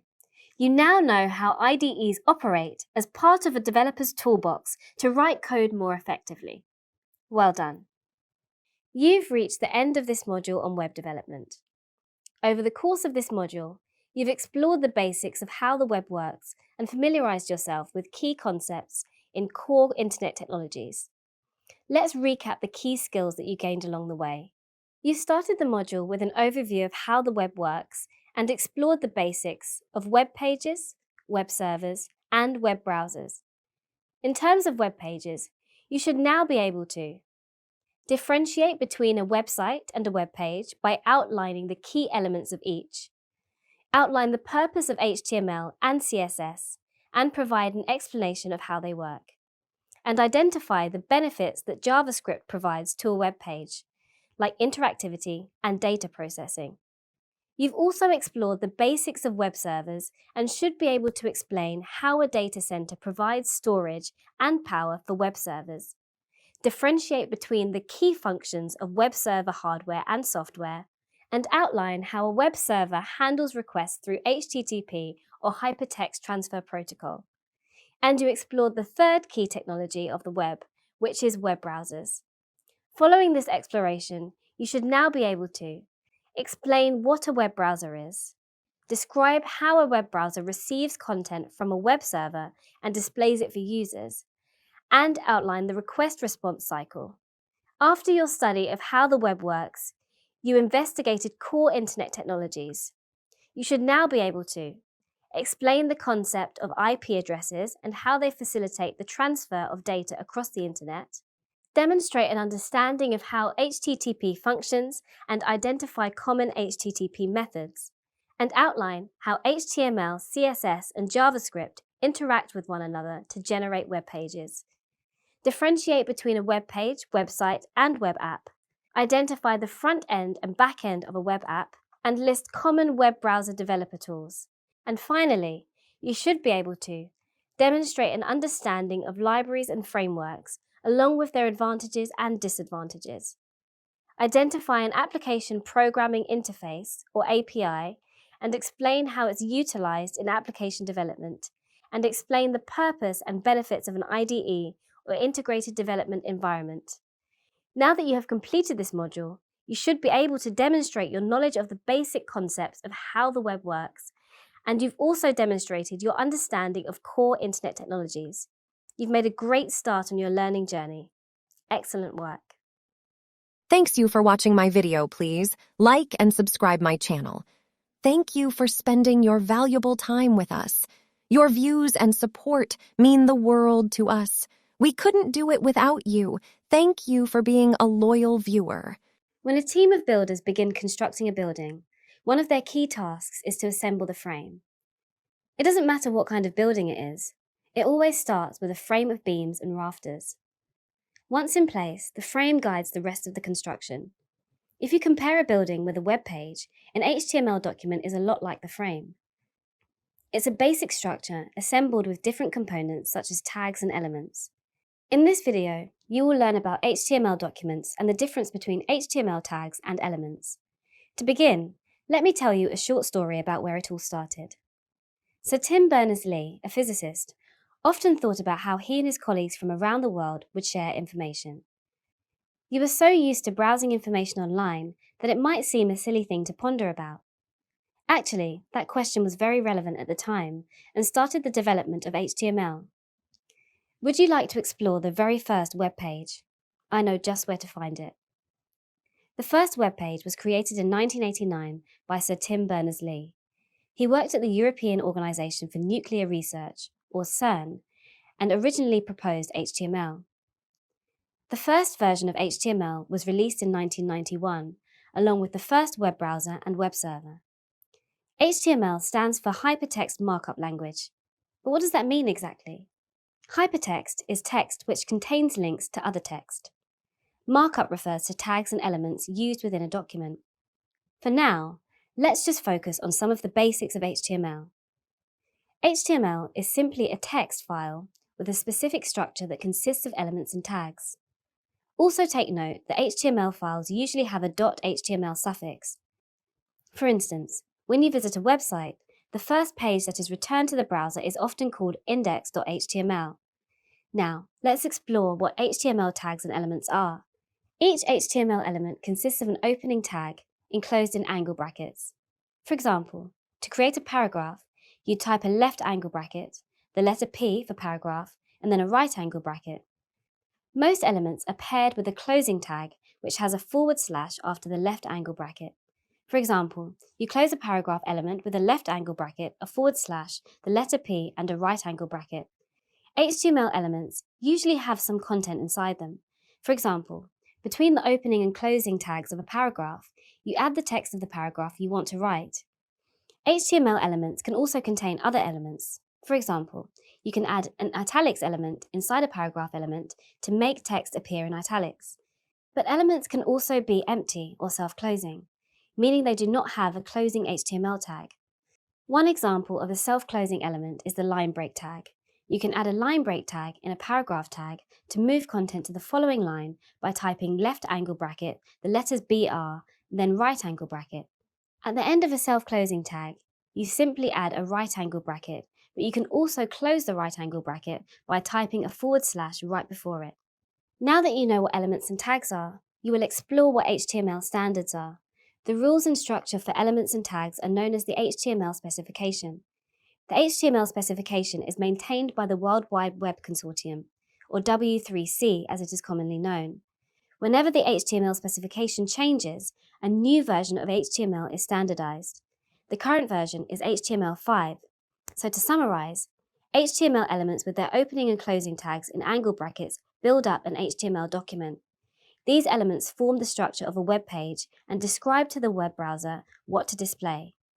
For example, the browser reads an HTML page that has an image tag to display an image file called icon.png. Next, it reads a P tag to display a paragraph under that image. But the browser reads the HTML document and displays the web page to the user in a very basic format.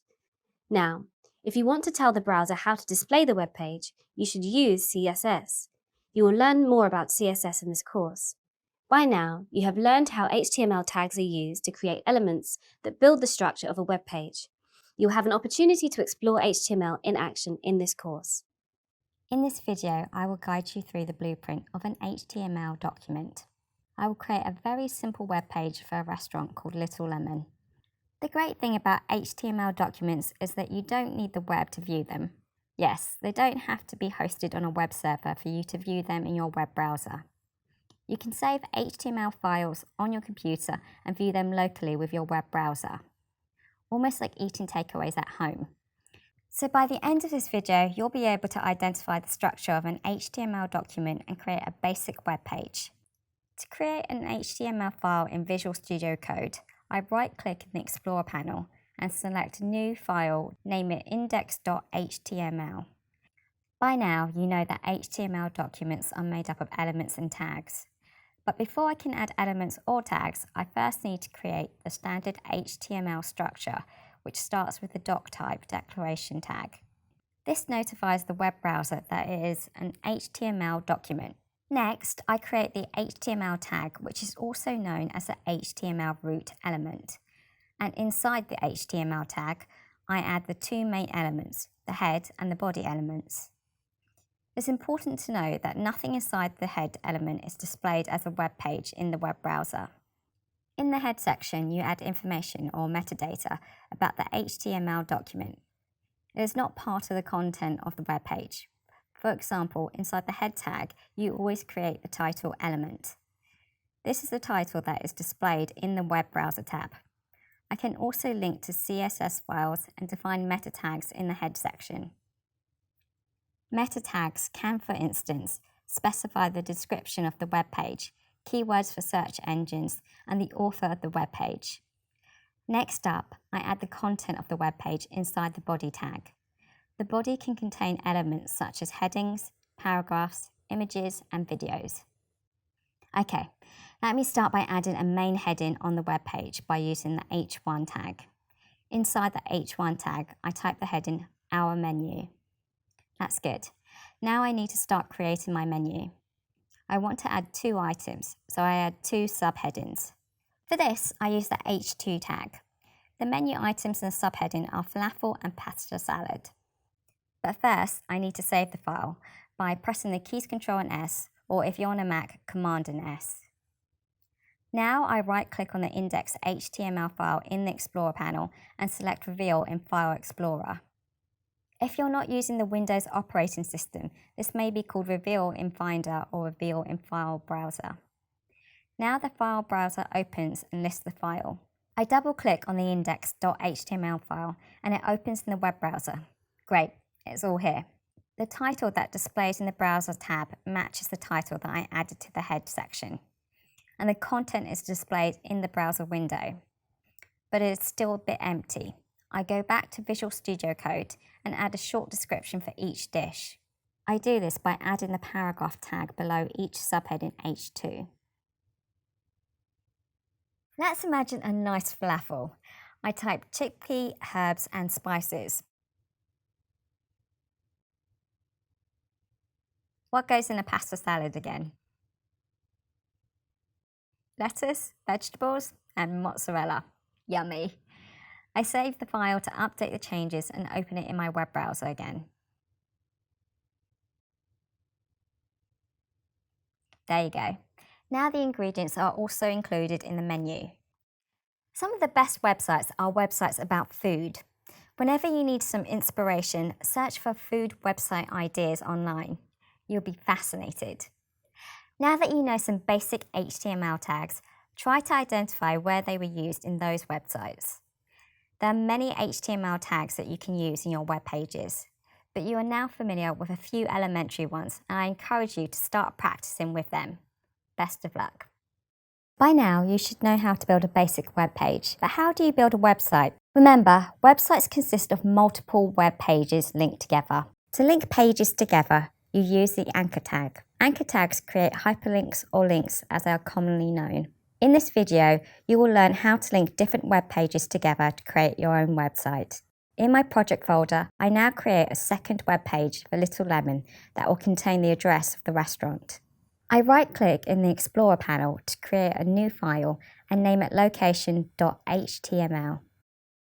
I use the same file structure created in my index file, but add new content.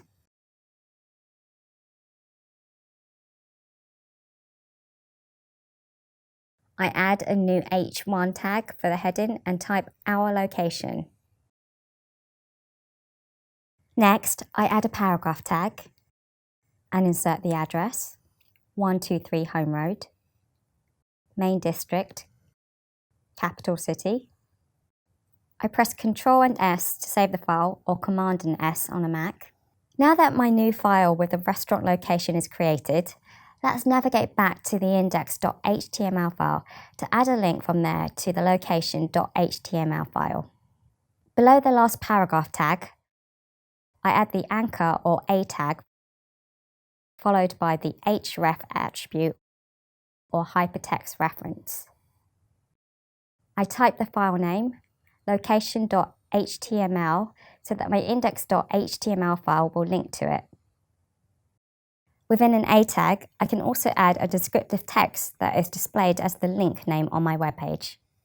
So I type our location. The text our location will now display on the web page in the browser as a clickable link. Let's test if it works.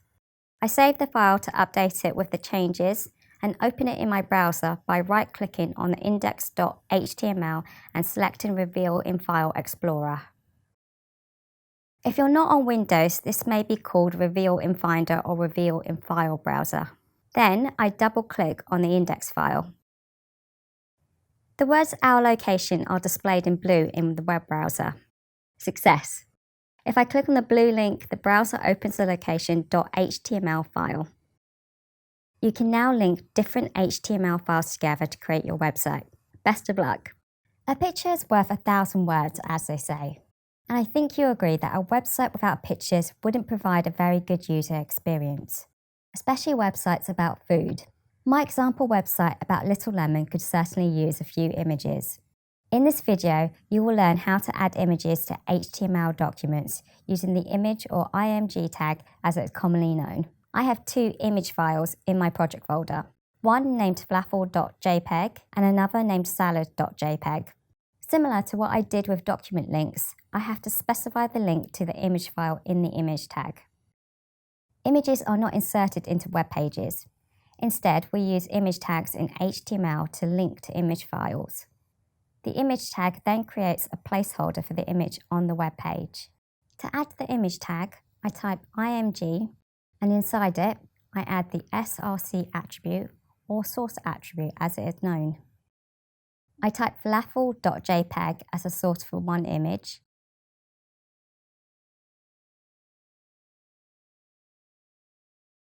and salad.jpg for the other image.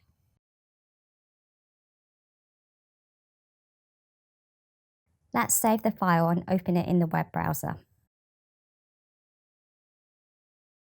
The images are displayed, but they are way too big.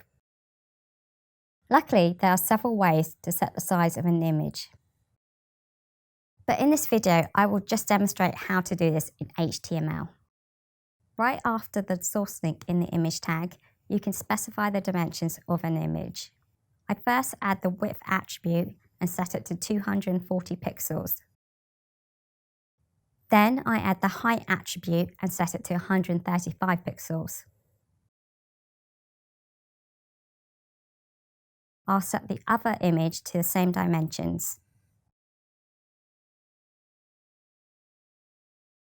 Let's save and view it in the browser again.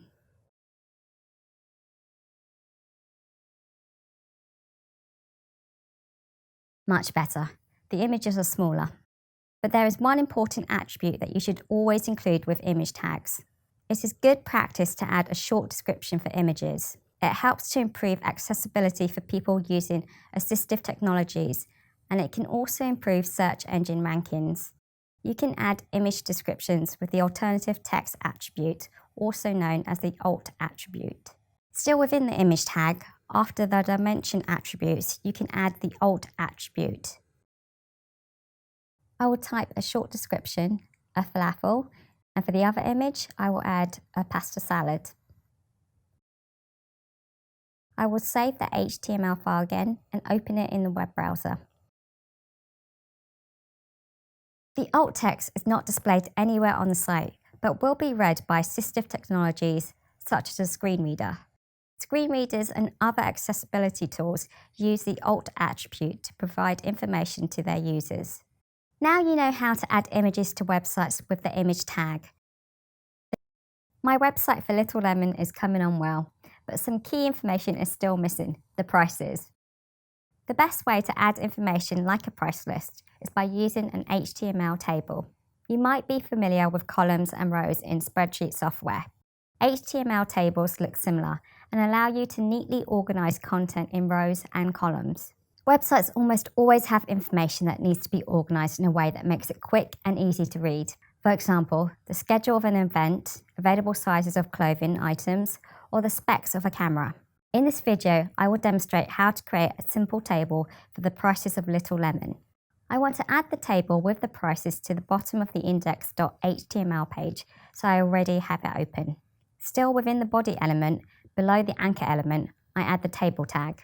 Inside of it, I add two table row tags, or TR tags, as they are commonly referred to. This will create a row for each of the dishes.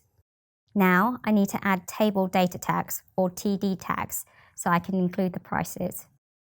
Table data tags define the contents of table cells, so I need to add two of those inside each row. One for the dish name and one for its price. In the first row, I type falafel inside the first table data tag. And in the second table data tag, I add the price. Let's say $10. I do the same with the second row. I type pasta salad inside the first table data tag and the price of $12 in the second table data tag. Now I will save the file and open it in my web browser.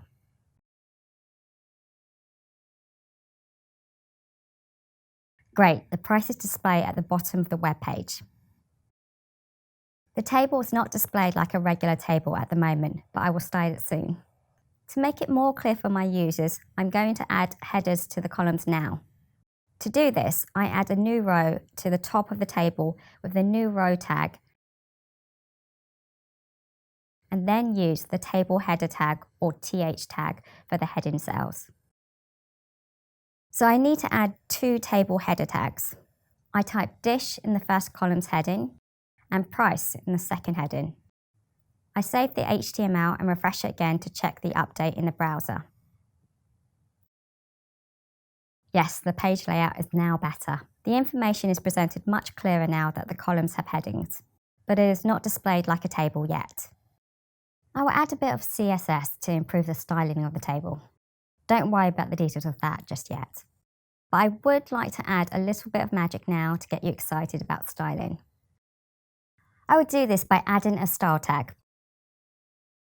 I will add a 1 pixel border around the table.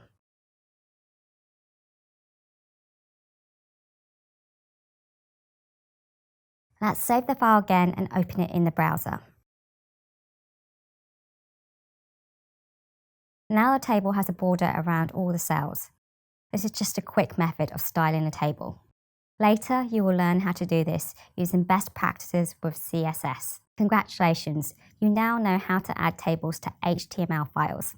I use tables extensively, and I'm sure you will too. Today, you can order almost anything directly to your home. But did you know that one of the functionalities that makes online shopping possible is HTML forms? Without them, you would not be able to enter your credit card details during checkout. But forms are not limited to e-commerce. You can use forms practically every day on the internet. When you log into your favourite website, you do it using a form. In this video, I'll take you through the steps to create a form and introduce you to a few different input types. But first, let's briefly explore how forms work. To put it simply, when a user enters data on a website, an HTML form submits an HTTP request containing the data to the server. But how do you create a form in the first place? You define forms with the HTML form tags. Forms also have an optional form attribute called action. Action specifies the URL or path that the form should submit the request to. When the action attribute is not specified, it submits the request to the same path as the current web page. There is also the form method. With the form method, you can specify the HTTP method to use for the HTTP request. There are 2 HTTP methods to submit the form data, get and post. Remember, the get HTTP method retrieves information from the server. The post HTTP method sends data to the server. When a user submits a form, one of these HTTP methods is used. We'll explore how this is done on a later course. Now, let's explore how to add fields that the user can enter data into. First, let's add a simple text field. For example, a username field. The fields in a form are specified by input tags. Note that the input tag does not need a closing tag, but if I want to, I could close the tag by adding a / before the end of the input tag. When I use the text input type, it displays a text field on the web page. But a text box on its own isn't very user-friendly, so I will now add a label above it. By adding the label tag, the form will now display the word username above the input field. Next, let's add a password field. In this case, I won't use the text input type since I don't want the password to be visible. HTML has an input type specific for passwords that will mask the user's input data. The username will be visible and the password will be masked. Finally, I need to add a button so that the user can submit the form. So I use the input type submit. When the user clicks the submit button, the HTTP request containing the form content will be sent to the web server. In summary, you use the form tag at the start of a form, whereafter you indicate the method that should be used. You can create labels for input types with the label tag. You use the text input type for a text input like a username. For a password, you use the password input type. To add a submit button to a form, you use the submit input type. There are many different input types available. For example, you can add checkboxes to a form. To do this, you use the checkbox input type. You use the name and value attributes to configure how the data is sent to the server. Each box can be checked or unchecked. You'll explore this in more depth in a later course. Radio buttons, on the other hand, are like checkboxes, except only one button can be checked in the group. Checking one radio button will uncheck all the other radio buttons. There are also other types of inputs such as the number, email, and file upload types. However, some input fields do not use the input tags. For instance, the multi-line text field. The text input type that I showed you earlier is only for single-line text content. To allow users to enter multiple lines of text, I need to use the text area tag instead of text input type. Another type of input that does not use the input tag is a drop-down list which contains items that the user can select. This time, you use the select tag, and for the items on the list, you use option tags. You now know how HTML forms work and the different input types developers use. You covered form tags such as text, password, checkbox, radio, text area, and select. I can't imagine my life without online shopping. Next time you order something online, notice all the types of input the form includes and how you as a user interact with it. You might notice that the user experience of some forms is better than others. I am sure that you are now able to choose appropriate input types for the forms that you create. Imagine your favorite social media site. If it was just an HTML document, users would be able to scroll the page, look at pictures and read text, but they wouldn't be able to log in, like posts, or get notifications for new messages. In order to allow users to do these things, they need to be able to interact with objects on the page, such as the reaction icons or the comment button. Or, let me put it differently.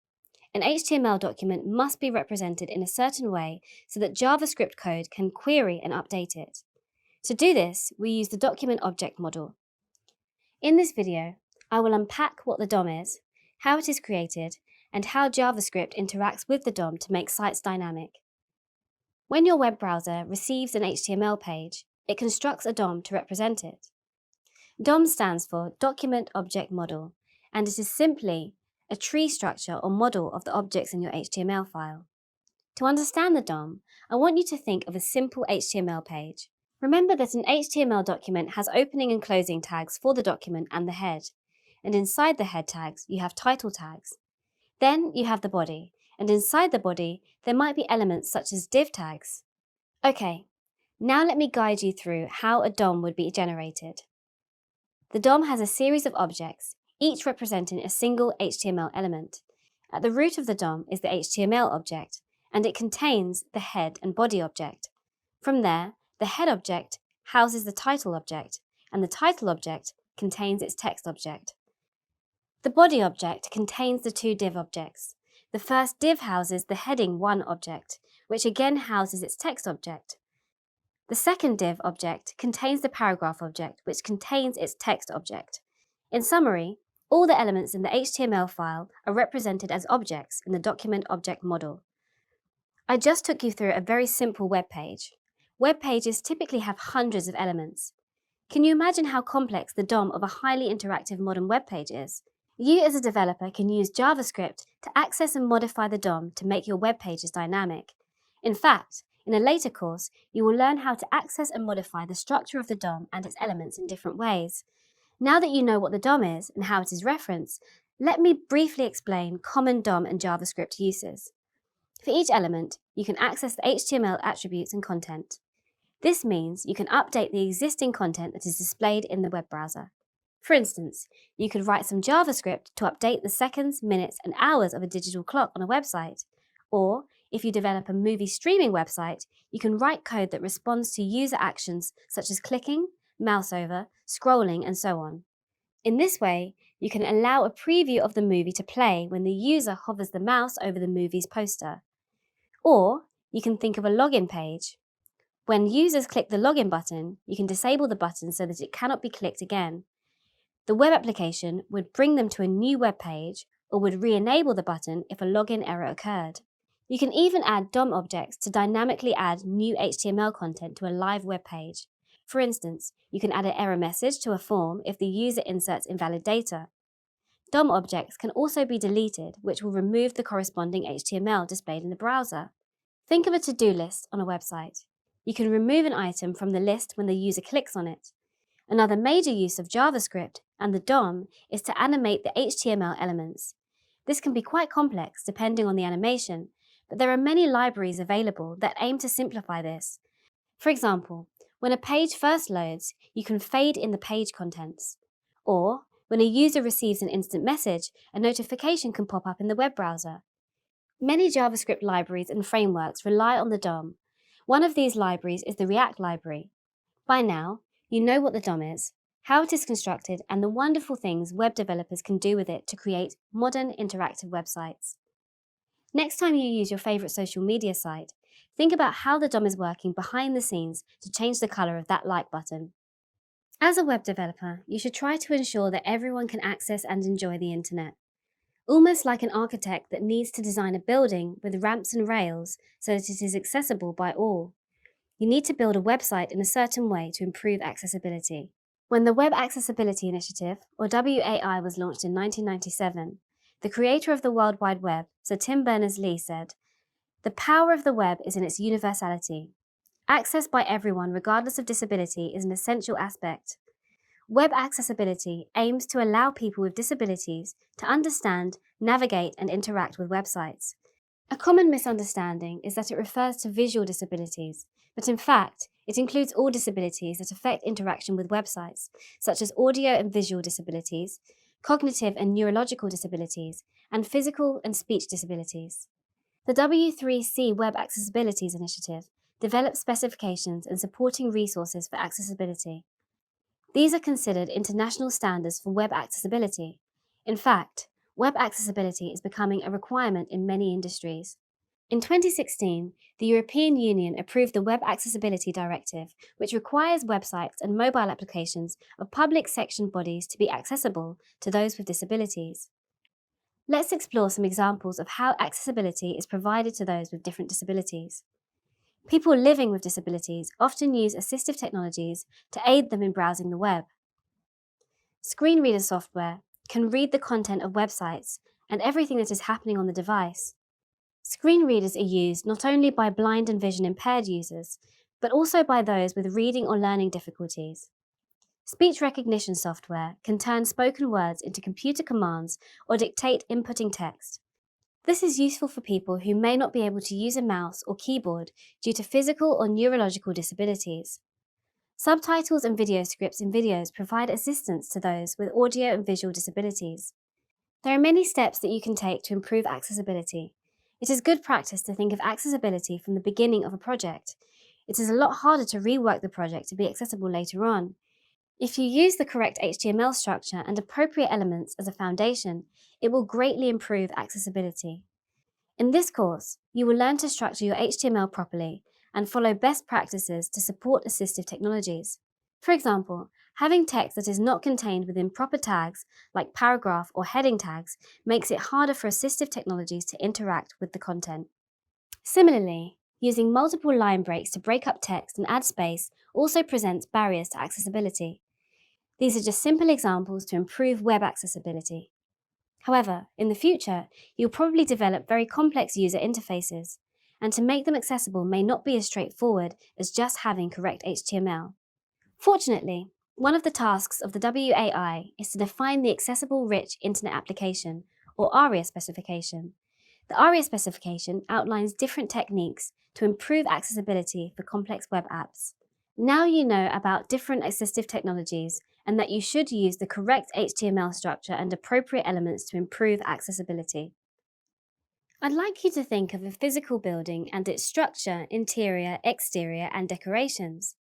In a similar fashion, when it comes to websites and web apps, you can think of HTML as being the frame and structure. CSS, however, is the paint, wallpaper, fixtures, artwork, and overall style or look and feel. In other words, CSS tells the web browser how to display HTML elements on screen. When using CSS, there are 5 elements you need to understand. A declaration block starts with a left curly bracket and ends with the matching right curly bracket. In between these curly brackets are the style declarations. Let's cover these elements one by one. The first element of the CSS rule is the selector. This indicates which HTML element or elements you want to style. For example, you can create a rule that uses the H1 selector to change the color of all heading 1 tags in a web page to grey. In this case, H1 is the selector, color is property, and grey is the value of the property. You then create a declaration block using opening and closing curly brackets. The declaration block holds information about the properties and values that you're going to apply to the selector. Now let's focus on the structure of the declaration block. Each declaration is made up of 2 parts, a property and a value. For example, in this case, the properties that you want to change are the color and the background color of the header or selector. Once you have decided which properties you want to define, then you must assign each property a value. The color property gets a value of blue and the background color property gets a value of grey.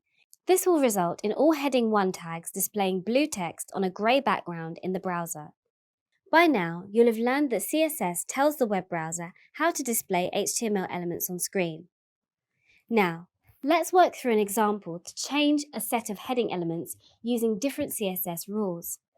I will share a pro tip demonstrating how to install and use the VS Code extension Live Preview to speed up your workflow. Okay, so I'm back in Visual Studio Code here. Did you know that you can add additional functionality by using extensions? If you click on the Extensions tab, you can install the Live Preview extension by Microsoft. If you are running VS Code locally, you can install and use this extension. Once installed, right-click on your HTML file in the Explorer panel and select Live Preview, Show Preview. When you update an HTML file, you immediately notice the changes in Visual Studio Code. In this video, I will demonstrate how to create a CSS file and style some HTML elements. Before I start styling elements, let's create a simple HTML document named index.html. To demonstrate how CSS works, I will use an example created previously. Next, I create a file named style.css.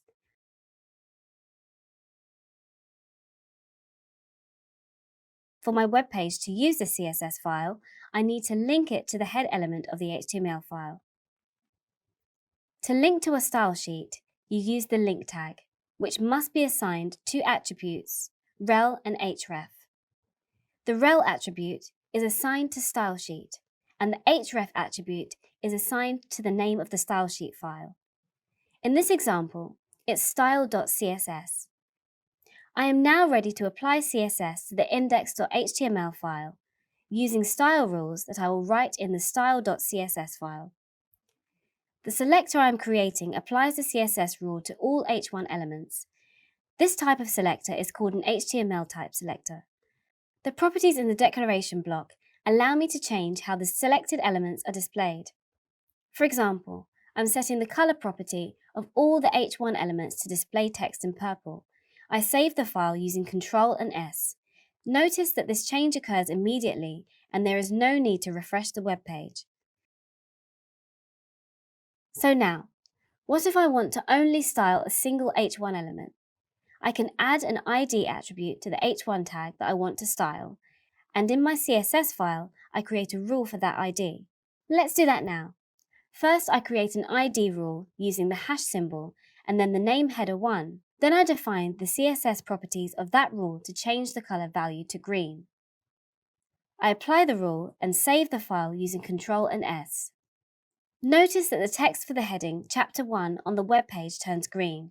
You may be wondering, why does the first CSS rule not apply to the H1 element with the ID? This is because of something called CSS precedence and specificity. This is a complex statement, but basically, the browser will use the most precise selector for an HTML element. CSS has a set of hierarchy rules which dictate which rule will apply to an element. In this example, the ID rule takes precedence over the HTML type selector rule. You can learn more about CSS selector rules and precedence from the additional reading at the end of this lesson. Congratulations! You have now learned about the selection and styling in CSS. Let's quickly recap. After choosing a selector for your styles, you create a declaration block using opening and closing curly brackets. Inside of the code block, You write a declaration which consists of a property value, pair ending in a semicolon. And all these parts together, the selector, code block, and declaration make up a CSS rule. I encourage you to add some CSS rules to your HTML documents to practice selecting and styling. Just like a busy day at a restaurant, a website can easily look squashed and busy. With waiters having to maneuver their way around and customers' chairs up against each other, it can get messy. Good restaurants usually have carefully planned layouts to make customers feel comfortable and allow waiters to move around with ease. Sometimes, creative web development requires thinking inside the box. In this video, I will demonstrate how to use the box model in CSS to create an appealing layout and allow users' eyes to easily flow between content. When an HTML document and CSS style sheet are downloaded, the web browser needs to know how to display the elements on screen. To do this, it allocates a rectangle or box to each element. CSS rules are applied to the boxes of the elements. This is known as the box model. Every box consists of 4 parts: the content, the padding, the border, and finally, the margin. The content is the actual content of the element, like the text or the image. Its size is known as the content width and content height. Browsers are clever, and by default, they will calculate the width and height based on the content itself. Fortunately, developers can control the size to manipulate the layout. You can do this by applying CSS rules to the content, such as width, maximum width, height, minimum height, and maximum height. Let's move on to the padding. The padding extends the content size. Its size is known as the padding box width and the padding box height. The thickness of the padding is determined by the padding top, padding bottom, padding left, and padding right. The padding box width can be calculated as content width plus padding left side plus padding right side. And you can calculate the padding box height by adding the content height, the padding top side, and padding bottom side together. Next, let me show you how you set the border. The border goes around the padding and content. Its size is known as the border box width and border box height.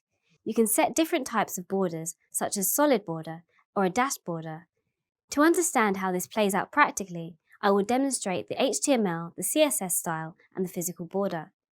To set the border, you can write border width thin, border width medium, and border width thick. Now, let me share with you a pro developer tip to help you calculate the size of your HTML elements when working with the box model. An HTML element is equal to the size of the border box. To get the border box width, you add the padding box width plus the border left side plus the border right side, and you can calculate the border box height by adding the padding box height and the border top side as well as the border bottom side. Lastly, let me show you how to set the margin. Following on from what you have just learned, do you have an idea of what the CSS rule might be? The margin extends the border area to separate the element from its neighbouring elements. Its size is known as the margin box width and margin box height. To specify the margin sides, you write margin top followed by the value. The margin bottom, margin left, and margin right follow the exact same notation. You can also set the padding, border, and margin with shorthand properties, but more on this later. Lastly, let's calculate the size of the margin box. Can you guess how? The margin box width can be calculated by adding the border box width, the margin left side, and the margin right side together. To get the margin box height, add the border box height, margin top side, and margin bottom side together. To easily remember this, think of the content as yourself. The padding is like the thickness of your clothes. The border is like the silhouette or outline, and the margin is the personal space between you and another person. In this video, I've opened the box model for you. Inside it is the content, and around it flows the padding. The border fits around the padding, and lastly, the margin is the empty space keeping elements apart. You will work with the box model in every website you develop, so I encourage you to start practicing with it in your designs. By now, you've learned how CSS styles individual HTML elements. But how does the web browser know where to place the elements on the screen? The web browser's normal way of calculating the position of HTML elements on the screen is called document flow. By default, nearly all HTML elements are organized into one of 2 categories namely in block and inline elements. A block level element will occupy the full horizontal width of its parent element and the vertical height of its content. Each block level element will have a new line before and after. Therefore, multiple block level elements will stack on top of each other like a stack of boxes. Inline elements only occupy the width and height of their content. They don't appear on a new line, hence the name inline. Therefore, multiple inline elements can form a row of elements. When coding in HTML, you need to be able to recognize and use block elements. Some examples of block level elements include the tags div, form, and heading. You also need to be familiar with common inline elements. These include the tags anchor, image, input, label, bold, italics, emphasis, and span. Let me demonstrate the difference between block and inline now by using an example of an HTML file containing div and span elements. Okay, so I've opened Visual Studio Code here. I will now demonstrate an example where you will learn about document flow. First, I want you to notice that I have a div element containing 3 sentences of lorem ipsum. A div or divider element is used to divide content into sections. If you don't speak Latin, don't worry. Lorem ipsum is placeholder text that has been used since the 1500s. Each sentence contains a span element that you may recall are inline elements. Notice that all text is displayed in an unbroken flow of content in the browser. In the code, I have div and span elements. I am now going to change the middle sentence from a span to a div tag. Because the div tag is a block level element, notice that the sentence has been moved to a new line and the span element after it is also on a new line. It's possible to change elements from block level to inline and vice versa. This can be done using the display CSS property. Let me add a CSS file called style.css. In my HTML file, let me give the middle sentence div element an ID. I now add a rule in the CSS file to change the element to an inline element. To create the CSS rule, I type #middle and open the curly brackets. On the next line, I type display : space inline semicolon, and on the next line, I close the curly brackets. Notice that the div has now changed to an inline element. If I want to change it back, I can just remove the property. I have deleted the rule in the code to change the element to an inline element. Another way to achieve this outcome is to set the display property to block. I have now changed the value for display to block. In another video, I'll demonstrate to you that there are other values you can set for the display property to change the layout behavior of an element. Congratulations! You have now learned about block and inline elements in HTML. It's important for developers to be comfortable working with each and to know the differences. It's vital to keep in mind that block elements start on a new line and span the entire page, and inline elements work within the flow of the surrounding content, rather than breaking onto their own line. You've reached the end of this introductory module on HTML5 and CSS. It's now time to review what you've learned in these lessons. This module started with a lesson on the basics of HTML, or hypertext markup language. You began this lesson by exploring the answer to the question, what is HTML? You learned to describe the purpose of HTML in a web browser, demonstrate the use of HTML tags, including how to ensure that you use the correct syntax, identify how HTML elements are utilized in a web document. You also explored HTML documents, and you should now be able to outline the structure of an HTML page, including the root, head, body, and other elements, demonstrate how to build basic HTML documents by combining common key elements and tags in order to create a structure, and explain how to create a link between HTML documents with the use of an href or hypertext reference attribute to redirect users between the documents. You should also be able to add images to a web page with HTML code, utilize HTML to manipulate data in tables, and build HTML forms with a wide range of input types.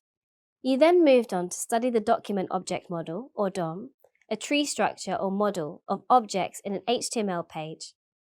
During your investigation of the DOM, you learned how to explain what the DOM is and the purpose that it serves with an HTML document, demonstrate how the DOM is created from an HTML page by exploring the elements that generate it and visualizing it in diagram form, and provide a high-level description of common instances in which web developers interact with the DOM through JavaScript. These include updating content, setting up events, and animating HTML elements. You also explored the concept of web accessibility by exploring how people with disabilities can understand, navigate, and interact with websites. Following your exploration of this topic, you should now be able to demonstrate high-level knowledge of assistive technologies used to browse the web, like screen reading and speech recognition software. Make use of basic techniques to improve the accessibility of your web projects, such as correct HTML structure. Following this introduction to HTML5, you then covered a lesson on the basics of CSS or cascading style sheets. The lesson began with an overview of selecting and styling, in which you learned to write CSS rules in order to style elements within an HTML document, demonstrate an understanding of the box model and its key features, and explain the concept of document flow. You then demonstrated your skills in these topics by creating a biographical web page, the first of many web pages you'll create in this specialization. You should now be familiar with the basics of HTML5 and CSS. Well done. You're making good progress on your learning journey. Thanks you for watching my video, please. Like and subscribe my channel. Thank you for spending your valuable time with us. Your views and support mean the world to us. We couldn't do it without you. Thank you for being a loyal viewer. Hello and welcome. Imagine you want to cook a dish you never tried before. You can try different ingredients, different cooking times, or you can just use a recipe you found on the internet. In a similar way, as a developer, you can try to build your website from scratch, or you can use code that other developers created. In this video, I'll illustrate how to include CSS and JavaScript libraries in your HTML file. I'm also going to explain what dependencies are, the purpose of a package manager and JavaScript bundlers. Let's get started. By now, you know you write code in your application and that this code interacts with APIs provided by libraries and frameworks.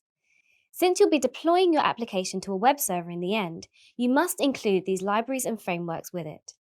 If you do not include them, your application won't be able to call the API functions it needs to execute when you run it. That is why the libraries and frameworks are often referred to as dependencies. Your application depends on them. On the front end, you do this by referencing the JavaScript or CSS files in your HTML file.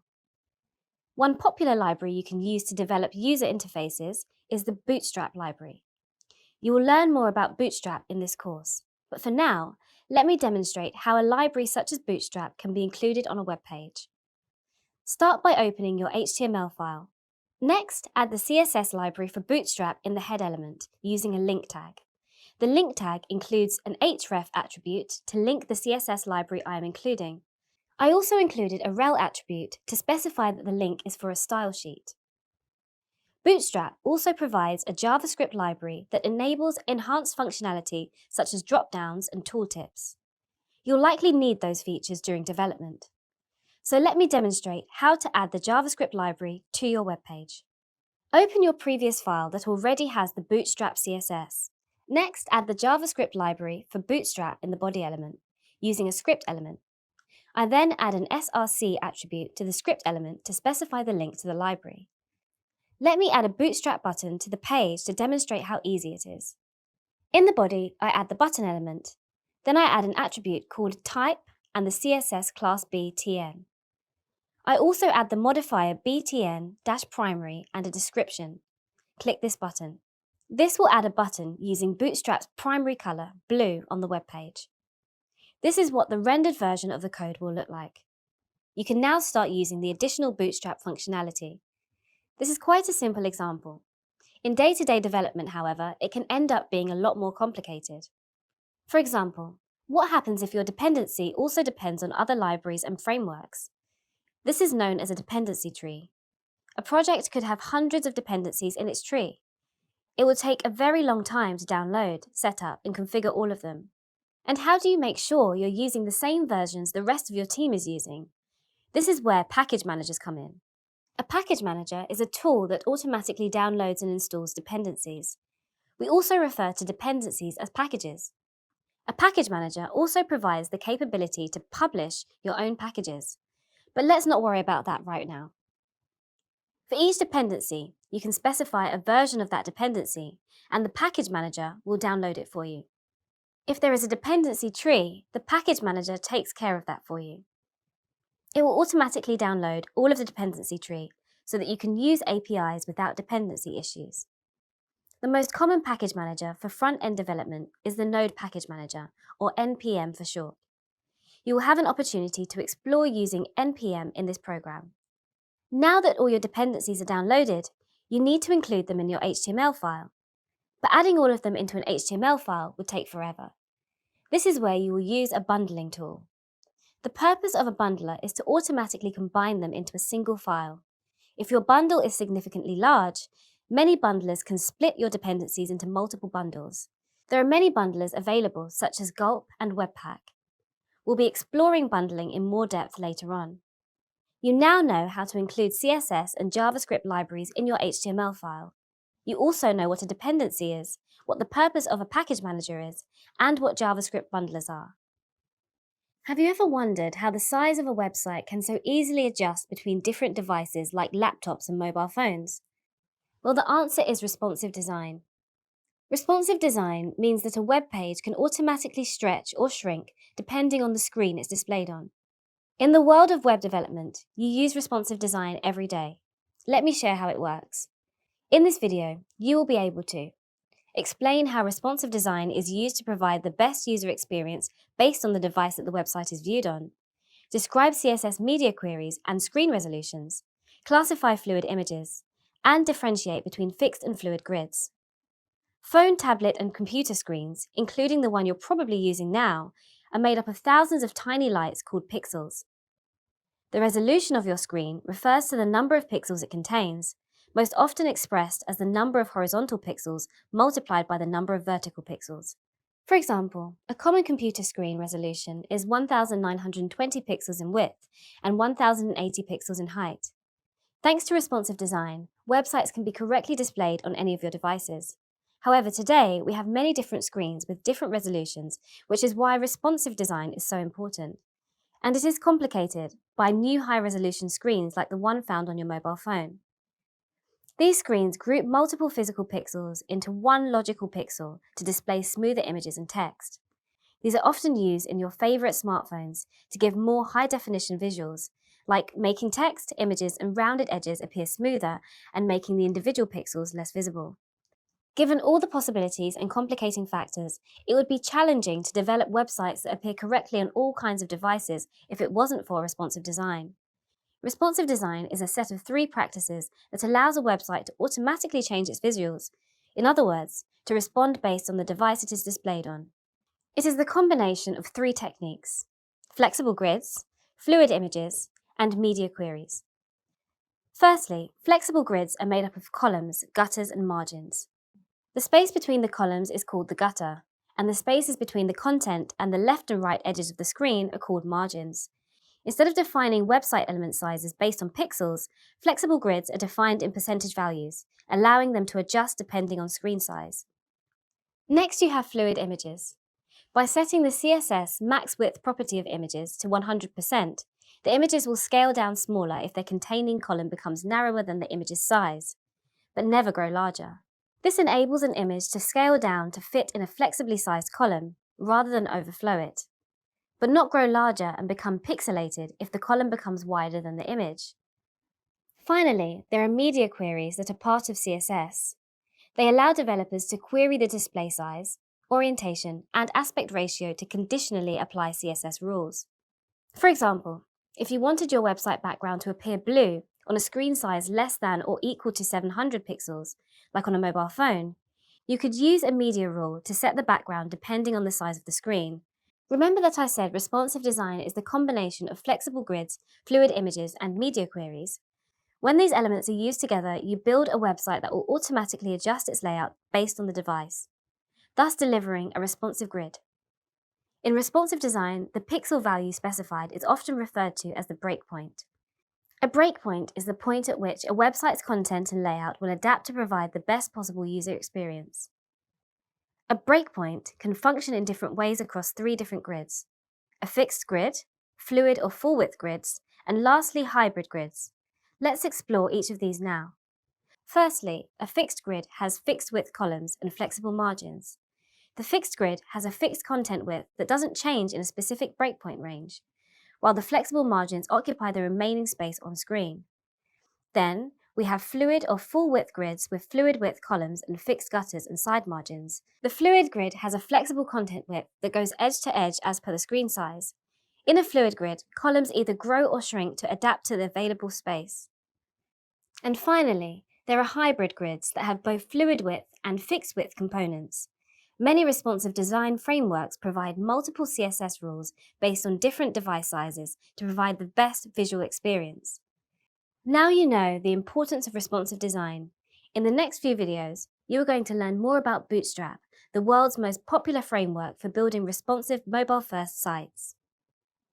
Part of designing a website is thinking about how different UI elements and menus are positioned on the page and in relation to each other. Bootstrap is a collection of pre-written code chunks in CSS and JavaScript that allows you to create websites more quickly than if you had to create every bit of code from scratch. Building websites from scratch every time would be quite time-consuming. This is where Bootstrap comes in. In this video, you will learn how to create a simple Bootstrap webpage. To do that, I am using the file with the Bootstrap libraries I have created. So let's begin by setting up the layout. The first element I need to add when setting up a Bootstrap website is the container element. I need it before I can use the Bootstrap Grid system. So I add an HTML div element and apply the container CSS class provided by Bootstrap. Next, I add a row for the content. Similar to what I had in the container element, a row is an HTML div element which uses the row CSS class provided by Bootstrap. I add the row CSS class below the container CSS class. Under this row, I want to add 2 columns, one for the menu items and one for the prices. So I add 2 div elements with the col CSS class, one for each column.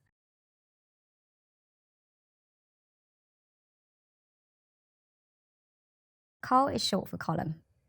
Now I want to name the columns. I do this by adding heading tags in each div. Within the first column div element, I add a heading 1 tag or H1 tag, and I type the name of column 1, our menu. In the second column div element, I type prices in an H2 tag.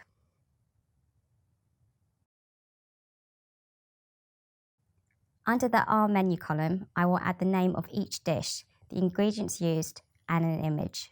First, I add a heading 2 tag below the Our menu H1 tag, and inside it, I add the name of the dish, falafel.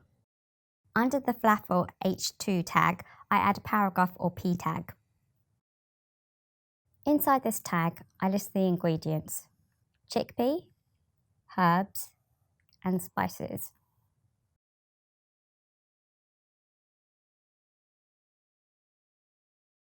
Now to add an image of our falafel, I add the img or image tag, and inside it I add the src or source attribute as it is known. In the source attribute, I enter the name of the image file I want to link to. I type falafel.jpg as the source for the image. I now add a CSS class called img-fluid, or img fluid as most developers call it. Instead of having to manually set the image size, the img-fluid class will ensure my image scales to its parent column's width. Next, let's add another dish. I add another heading 2 or H2 tag, and inside it, I add the name of the dish, pasta salad.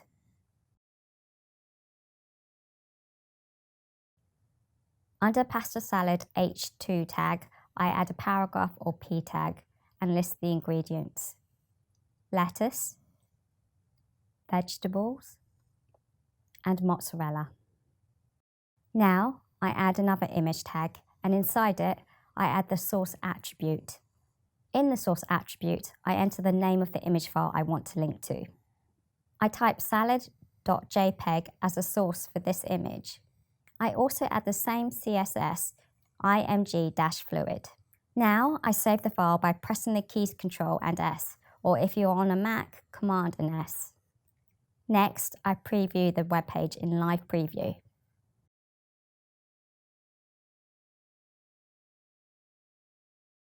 The dishes are now displayed in columns and the images are sized correctly. Now let's add the price table. So under the price column, I add an HTML table tag and apply the Bootstrap CSS class for tables. Inside the HTML table tag, I add two table row tags or TR tags. This will create a row for each of the dishes. Then I need to add table data tags or TD tags. Table data tags define the contents of table cells, so I will need to add two of those inside each row, one for the dish name and one for its price. In the first row, I add falafel to the first TD tag, and in the second TD tag, I add the price. Let's say $12. I do the same with the second row. I type pasta salad inside the first TD tag and the price of $10 in the second TD tag. I save the file again by pressing Ctrl and S, or if you're on a Mac, Command and S. Next, I preview the web page in live preview. The table structure now displays using the Bootstrap's table style. You have now learned how to make a simple web page using Bootstrap. As a developer, you are tasked to design a website for the Little Lemon restaurant. One of the main requirements is that the website easily adapts to different devices, platforms, and screen sizes. Does this mean that you'll have to redesign the website for each device? No, relax. You do not have to redesign your website for each device. In this video, I'll introduce you to Bootstrap CSS class infixes and modifiers, and you will learn how you can use them to save you time. Let's get started. Bootstrap has quite a large CSS library, built by Bootstrap's developers using thousands of use cases. How it achieves this is through CSS classes and their variations through infixes and modifiers. It is important that you, as a developer, understand infixes and modifiers, and you will explore each of these terms. You will use class infixes for responsive breakpoints in the Bootstrap Grid system. Let's go ahead and cover how infixes are used. You already know that breakpoints are the triggers in Bootstrap for how your layout changes across device or viewpoint sizes. Here are the responsive breakpoints available in Bootstrap and how we use them. Note that each has a specific name. Extra small is for screens less than 576 pixels wide. Small is for screens greater than or equal to 576 pixels wide. In Bootstrap CSS rules, this is abbreviated as SM. Medium is for screens greater than or equal to 768 pixels wide. In Bootstrap CSS rules, this is abbreviated as MD. Large is for screens greater than or equal to 992 pixels wide. In Bootstrap CSS rules, this is abbreviated as LG. Extra large is for screens greater than or equal to 1200 pixels wide. In Bootstrap CSS rules, this is abbreviated as XL. Extra large is for screens greater than or equal to 1400 pixels wide.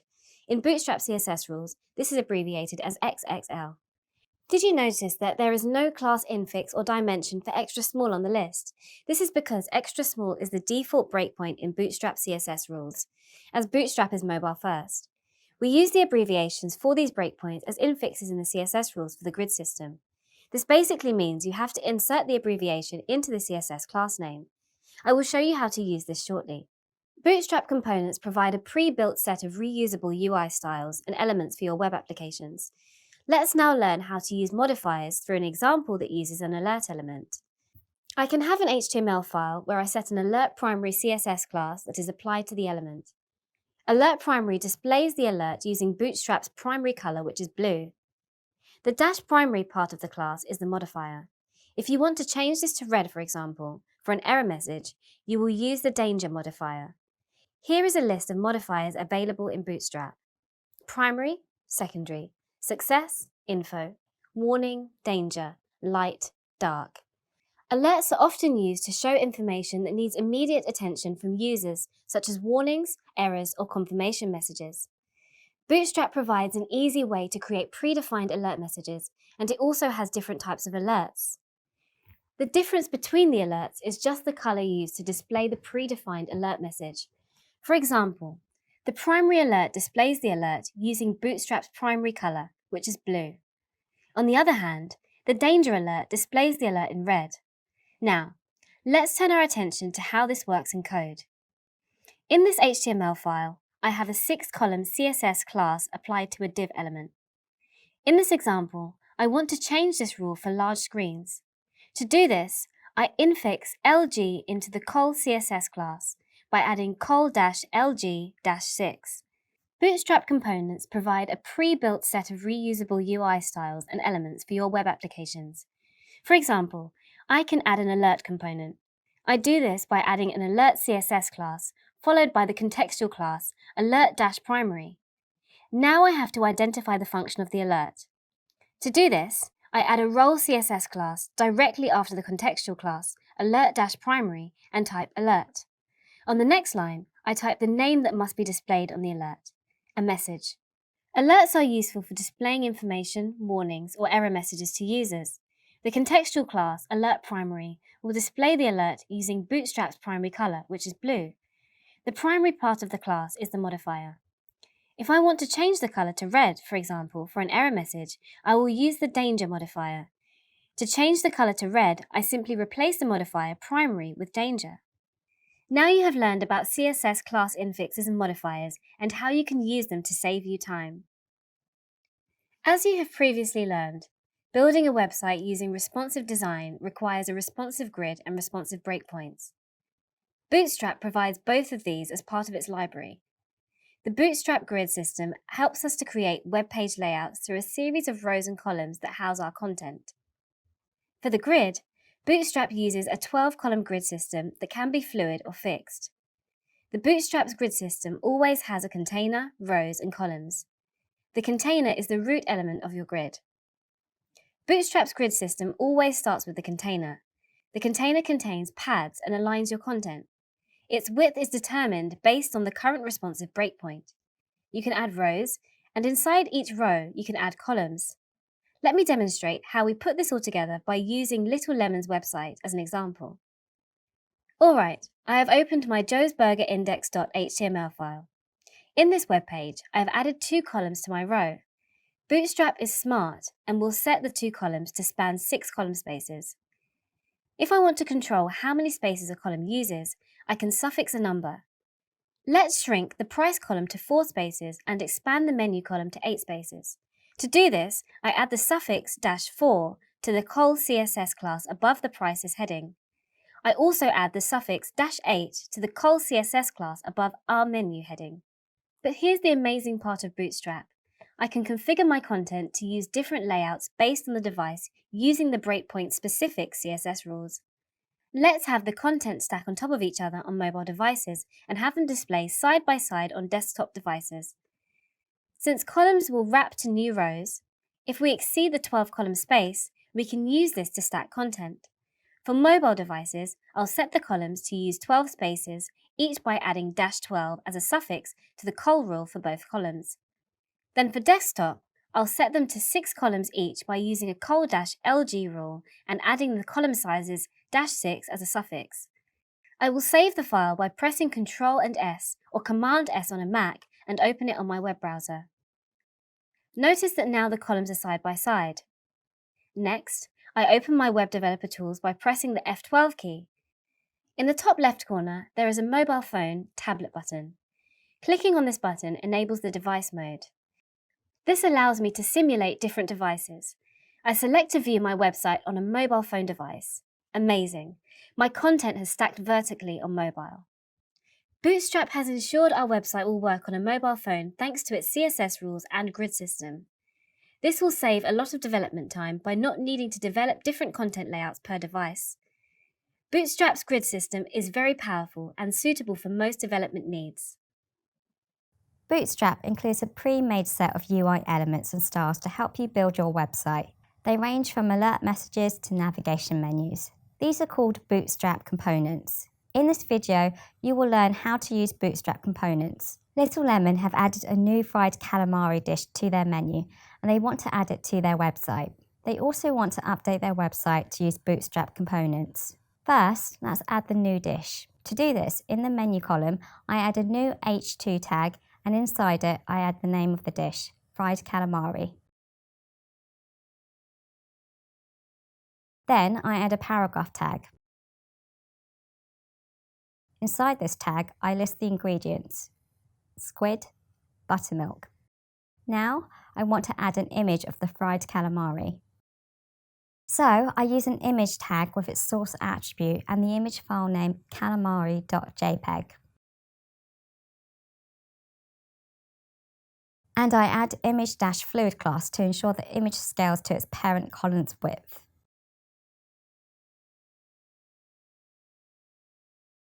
Bootstrap comes with a badge component that I can use to highlight that the dish is new. Let's add that now. Next to fried calamari, inside the H2 element, I add a span element and assign it a CSS class of badge.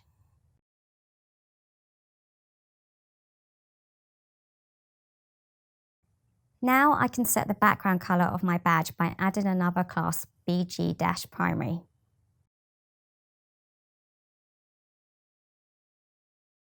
The contextual class bg-primary will display the badge using Bootstrap's primary color, which is blue. Inside the span, I add the text new. Next, I'm going to improve my visuals by using the card component for each dish. With card elements, I can style and accommodate different types of content like title, subtitle, body copy, and images. For the cards, let's have them stack on mobile devices and tile side by side on desktop. To do this, I add a row below the R menu H1 tag.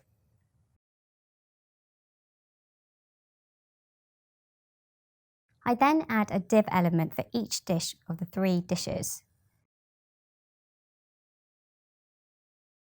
For each div, I apply the col-12 class for mobile devices and col-LG-6 class for desktop devices.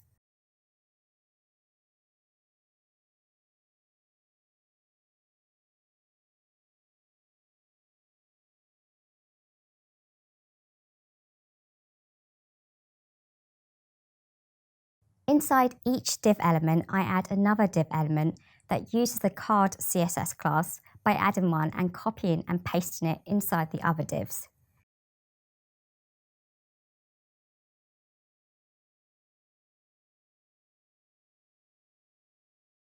I then move the code with the image tag of each dish to the card class.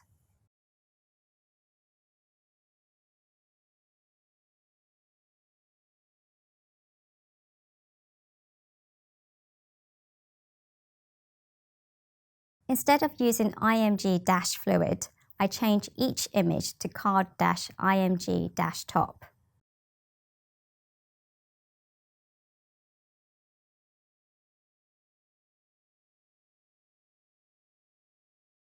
This will improve its visual style within the card. I then add another div for each dish and give it the card-body class.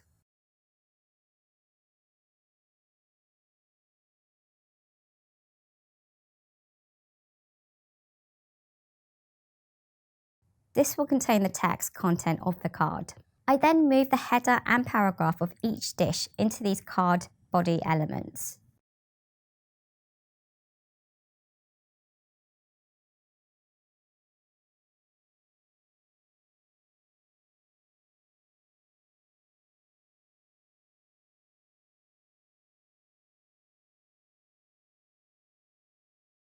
Again, to improve the visual style, I add a card-title CSS class to the header of each dish.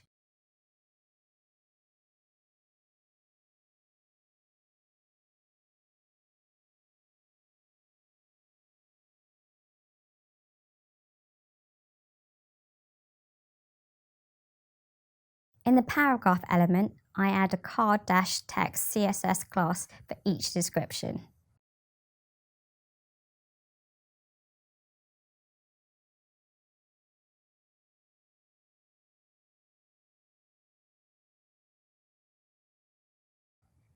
This will contain the dish ingredients.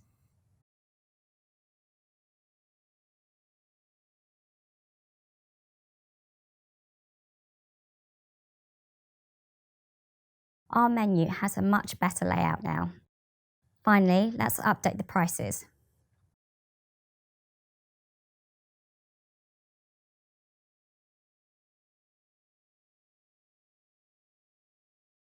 Under the price column, I add a table row or TR tag for the new dish.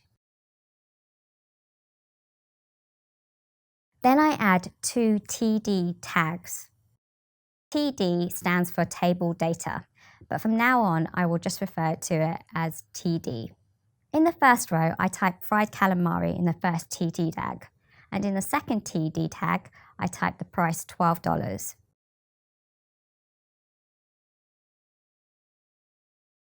Then I add an alert to inform our customers about the new dish so they can try it out. To do this, I add a div element with the alert CSS class. I add the alert-info CSS class to change the alert to blue. Now I identify the function of the alert by adding a role attribute directly after the contextual class alert info and type alert. On the next line, I type the text that must be displayed on the alert. Try our new fried calamari.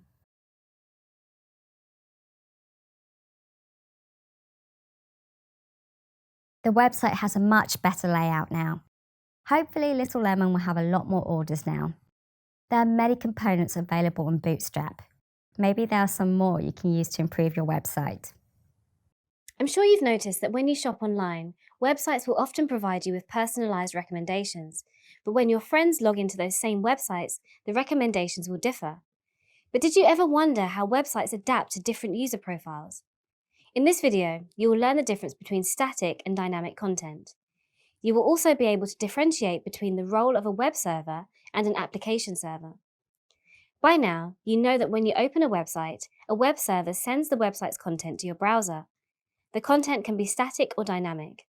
Static content is files that the server transfers just as they are stored on the web server, such as videos or images. Dynamic content, on the other hand, is generated when the HTTP request is made.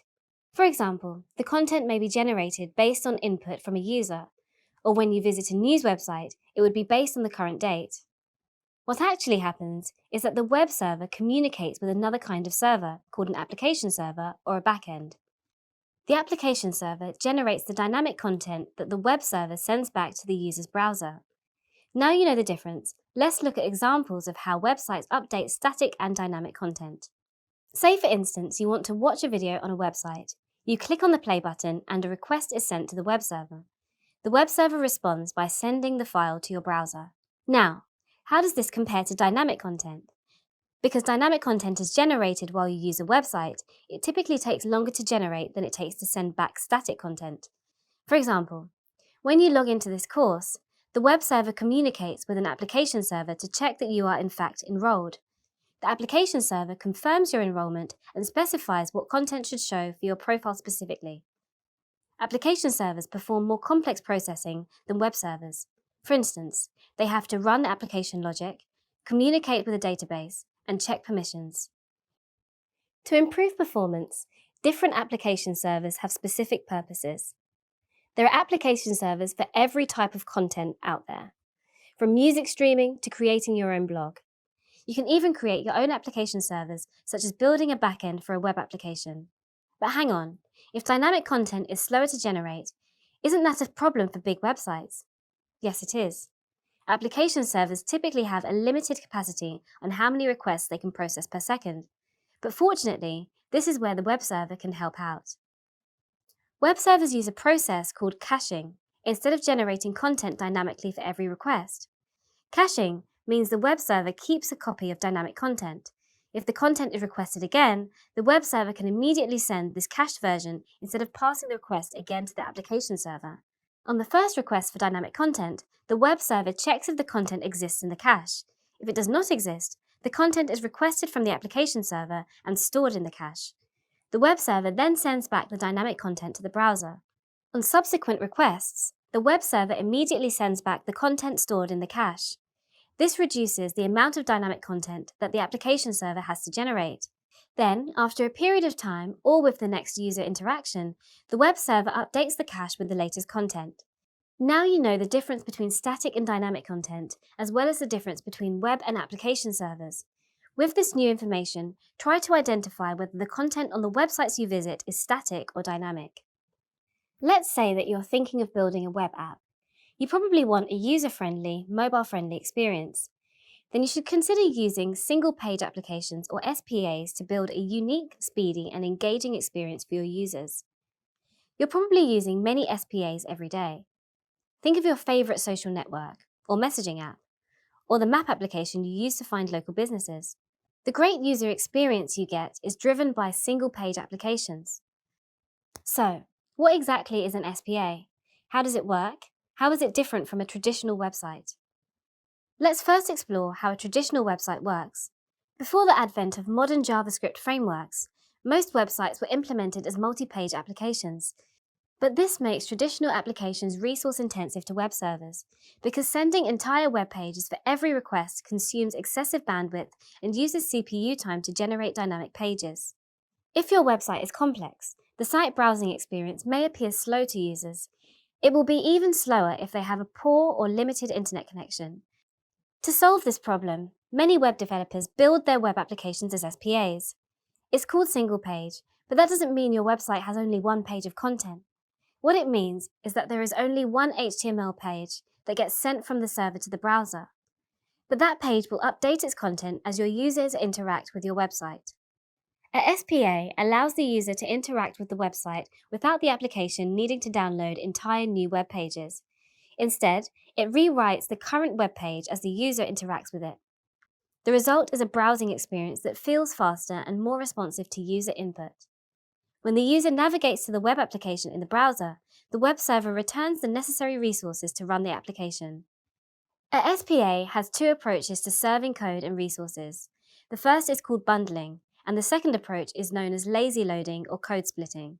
With bundling, when the browser requests the application, the server returns and loads all necessary HTML, CSS, and JavaScript immediately. With lazy loading, the browser requests the application, and the server returns only the minimum HTML, CSS, and JavaScript needed to load the application. Additional resources are downloaded as required, for example, when a user navigates a specific section of the application. Both approaches are valid. The choice depends on the size, complexity, and bandwidth requirements of the application. For instance, with the bundling approach, if your application is complex and has a lot of resources, your bundles will grow quite large and take a long time to download. You could end up with a site that is slower than a traditional web application. Let's explore an example. Imagine you have a site dedicated to reviewing movies.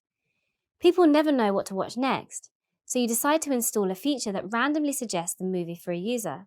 You create a web page that has a What to Watch Next button. You want to display a random movie name when the button is clicked. In a traditional website, when the button is clicked, the browser will send a post request to the web server. The web server returns a new web page containing the button and movie name. The web browser then renders the new page. In an SPA, when the button is clicked, the browser will send a post request to the web server. The web server will return a JSON object. The application reads the object and updates by displaying the text of the movie name. That's more efficient because the rest of the page remains as it was, and its content does not need to be sent by the server and rendered by the browser. But what if you need to update the majority of the page to display a different form of content? Well, let's explore that scenario. Suppose you are building a web application that has two pages. One page shows the latest news, and the other page shows the current user's profile page. A navigation bar at the top of the site contains a link to each page. In a traditional website, when the user clicks the profile link, the web browser sends the request to the web server. The web server generates the entire HTML page and sends it back to the web browser.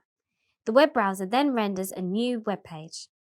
In a single-page application, different pages are broken into templates, also known as views. Each view will have HTML code that can be updated by the application. For instance, the profile page would have a username, a first name, and a last name. The web browser sends the request to the web server, and the web server sends back a file called a JavaScript object notation, or JSON object.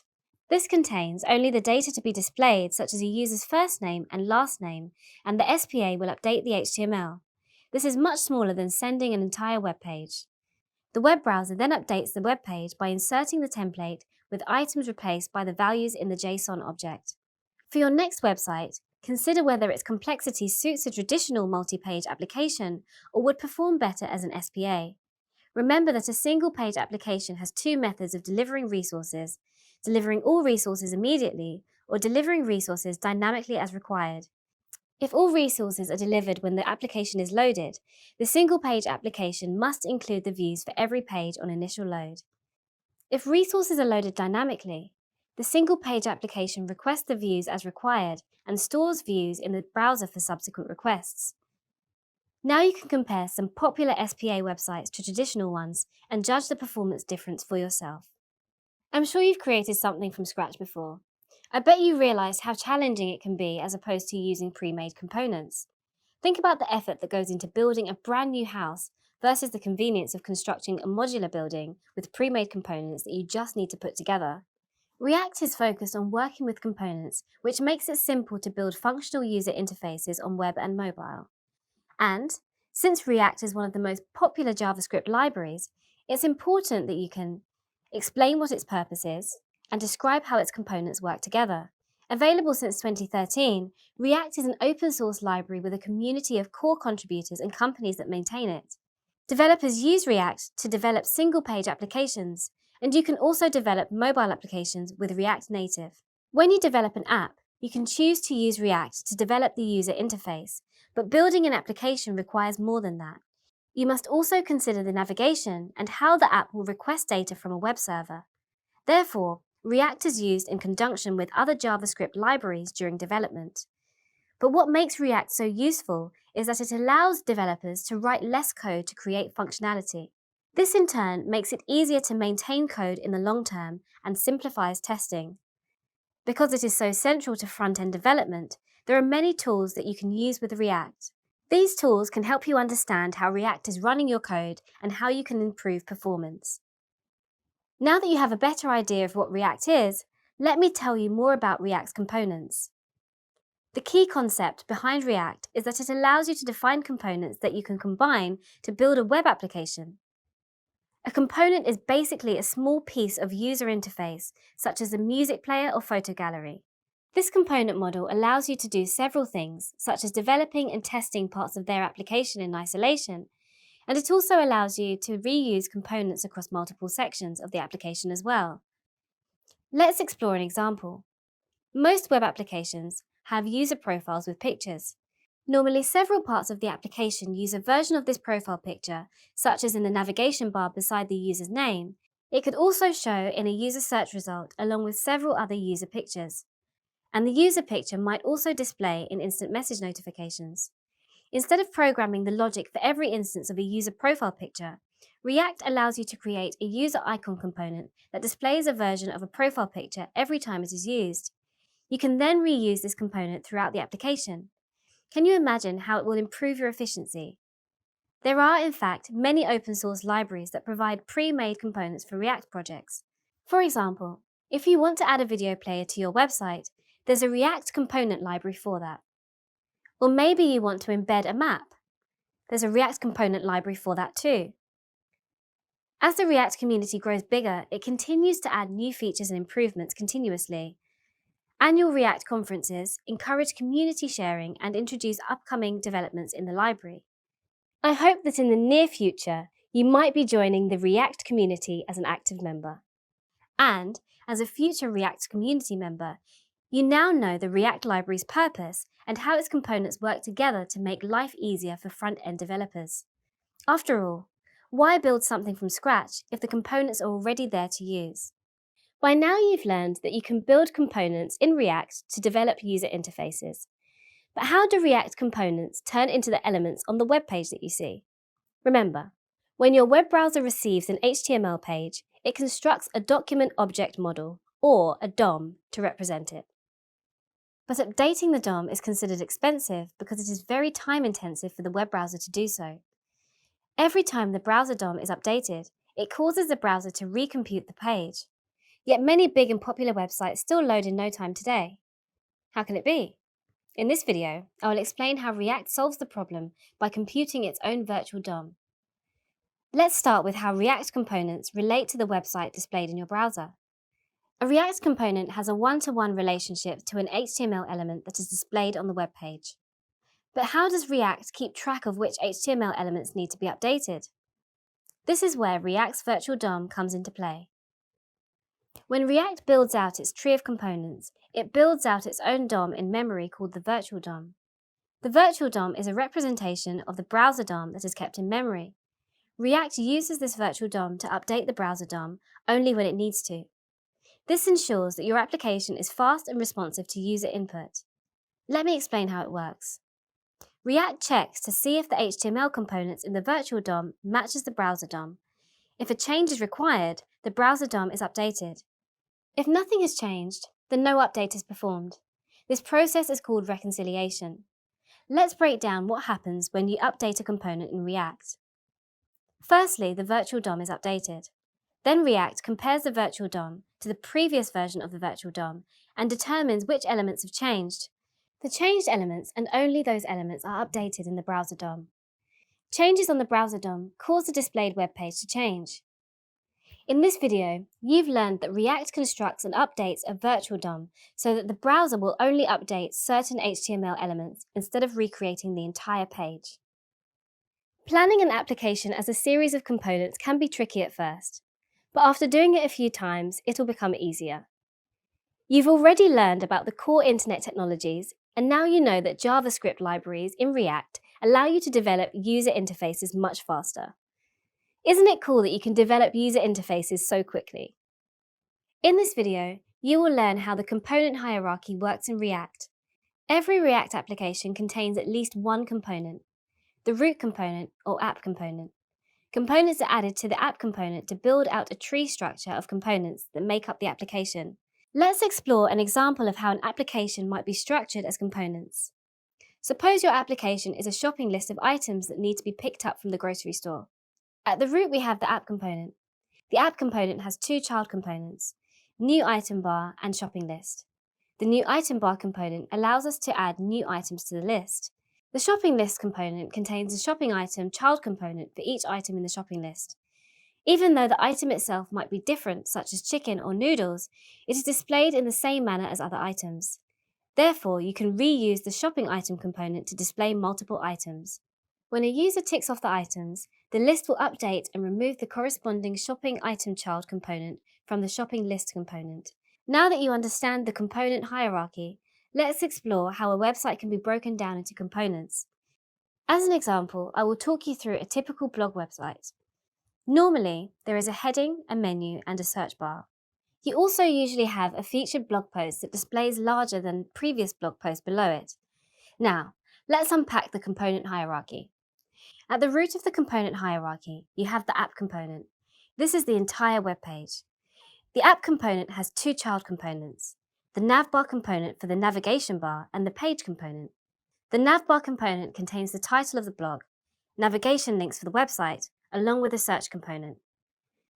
In the page component, we have three components, the main feature component and two instances of a small feature component. The main feature component displays a blog summary about a specific blog post. In the small feature component, there is a blog summary and a thumbnail component to display an image associated with the blog post. Notice that the small feature component is used twice. It is the same piece of code, but for the second small feature, the code uses different properties. And that is exactly the benefit of building a website with React components. You can reuse code for multiple sections.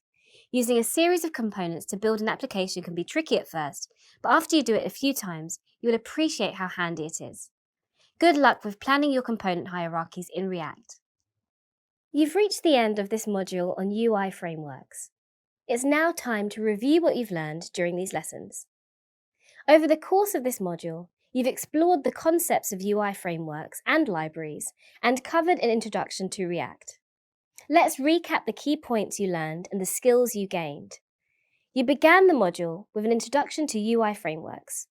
Following the completion of this first lesson, you should now be able to utilize CSS and JavaScript libraries, demonstrate a high-level understanding of dependencies, package managers, and JavaScript bundlers, and explain the key techniques and concepts of responsive web design, such as screen resolutions and fixed and fluid grids.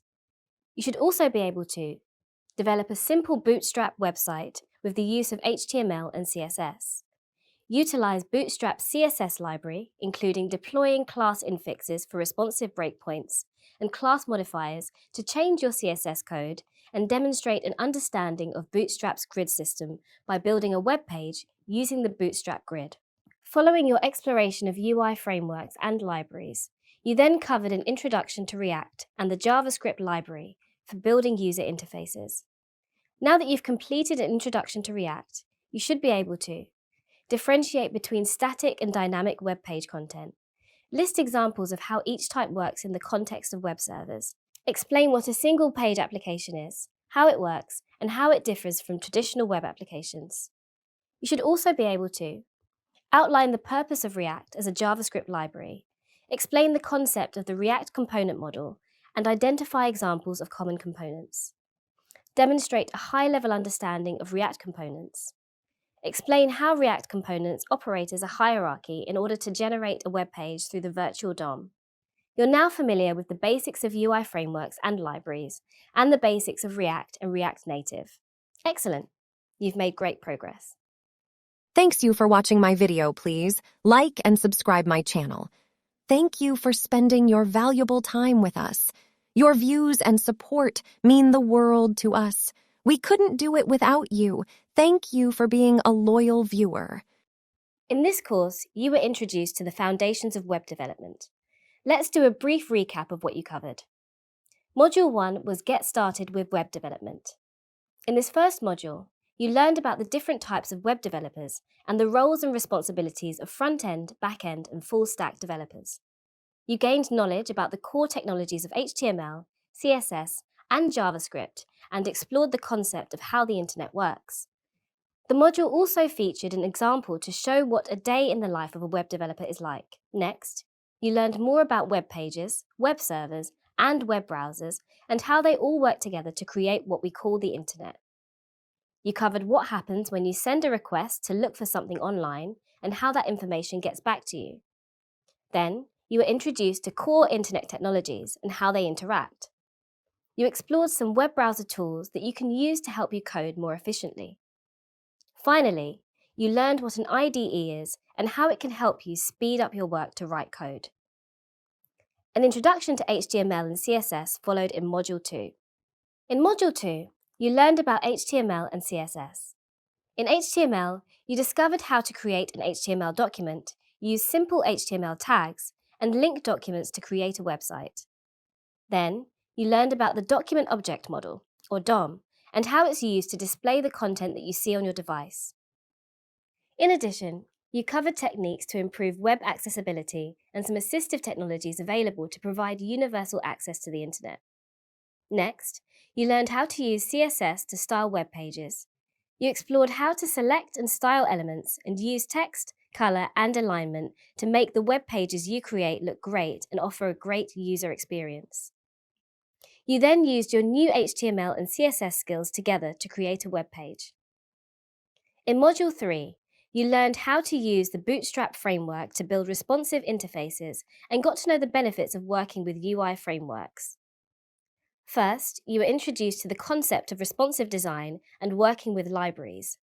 Then, you learned how to get started with the Bootstrap library and how to use Bootstrap styles, and you explored some alternative UI frameworks and libraries. Finally, you were introduced to the JavaScript library React. You learned why it was created by meta engineers and how it works at a high level. You then briefly explored the virtual DOM, component hierarchy, and some alternatives to React. Well done on completing this course recap. Now it's time to put into practice all that you've learned in the graded assessment. Are you ready to edit your biographical webpage? Good luck. Congratulations on completing the Introduction to Web Development course. You've worked hard to get here and developed a lot of new skills during the course. You should now have a great foundation of front-end web development skills that you can build on. And you've also demonstrated your skill set by editing and styling a web page in the graded assessment. Following completion of the first course, you are now able to describe the web developer job role, distinguish between front-end, back-end, and full-stack developers, explain how data moves through the internet, and describe the technologies that underpin the internet. The key skills measured in the lab showed your ability to use HTML to create a simple web page, use CSS to define the style of a simple web page, outline the concepts that exist in most UI frameworks using Bootstrap as an example to directly reference common practice, and use the Bootstrap CSS framework to create web pages. In addition, you should now have the ability to use Bootstrap documentation to reproduce and modify CSS components, use Bootstrap themes to speed up your workflow, and describe the basics of React in relation to other frameworks and web technologies. So, what are the next steps? Well, this is the first course in the Meta Front-End Developer Professional Certificate.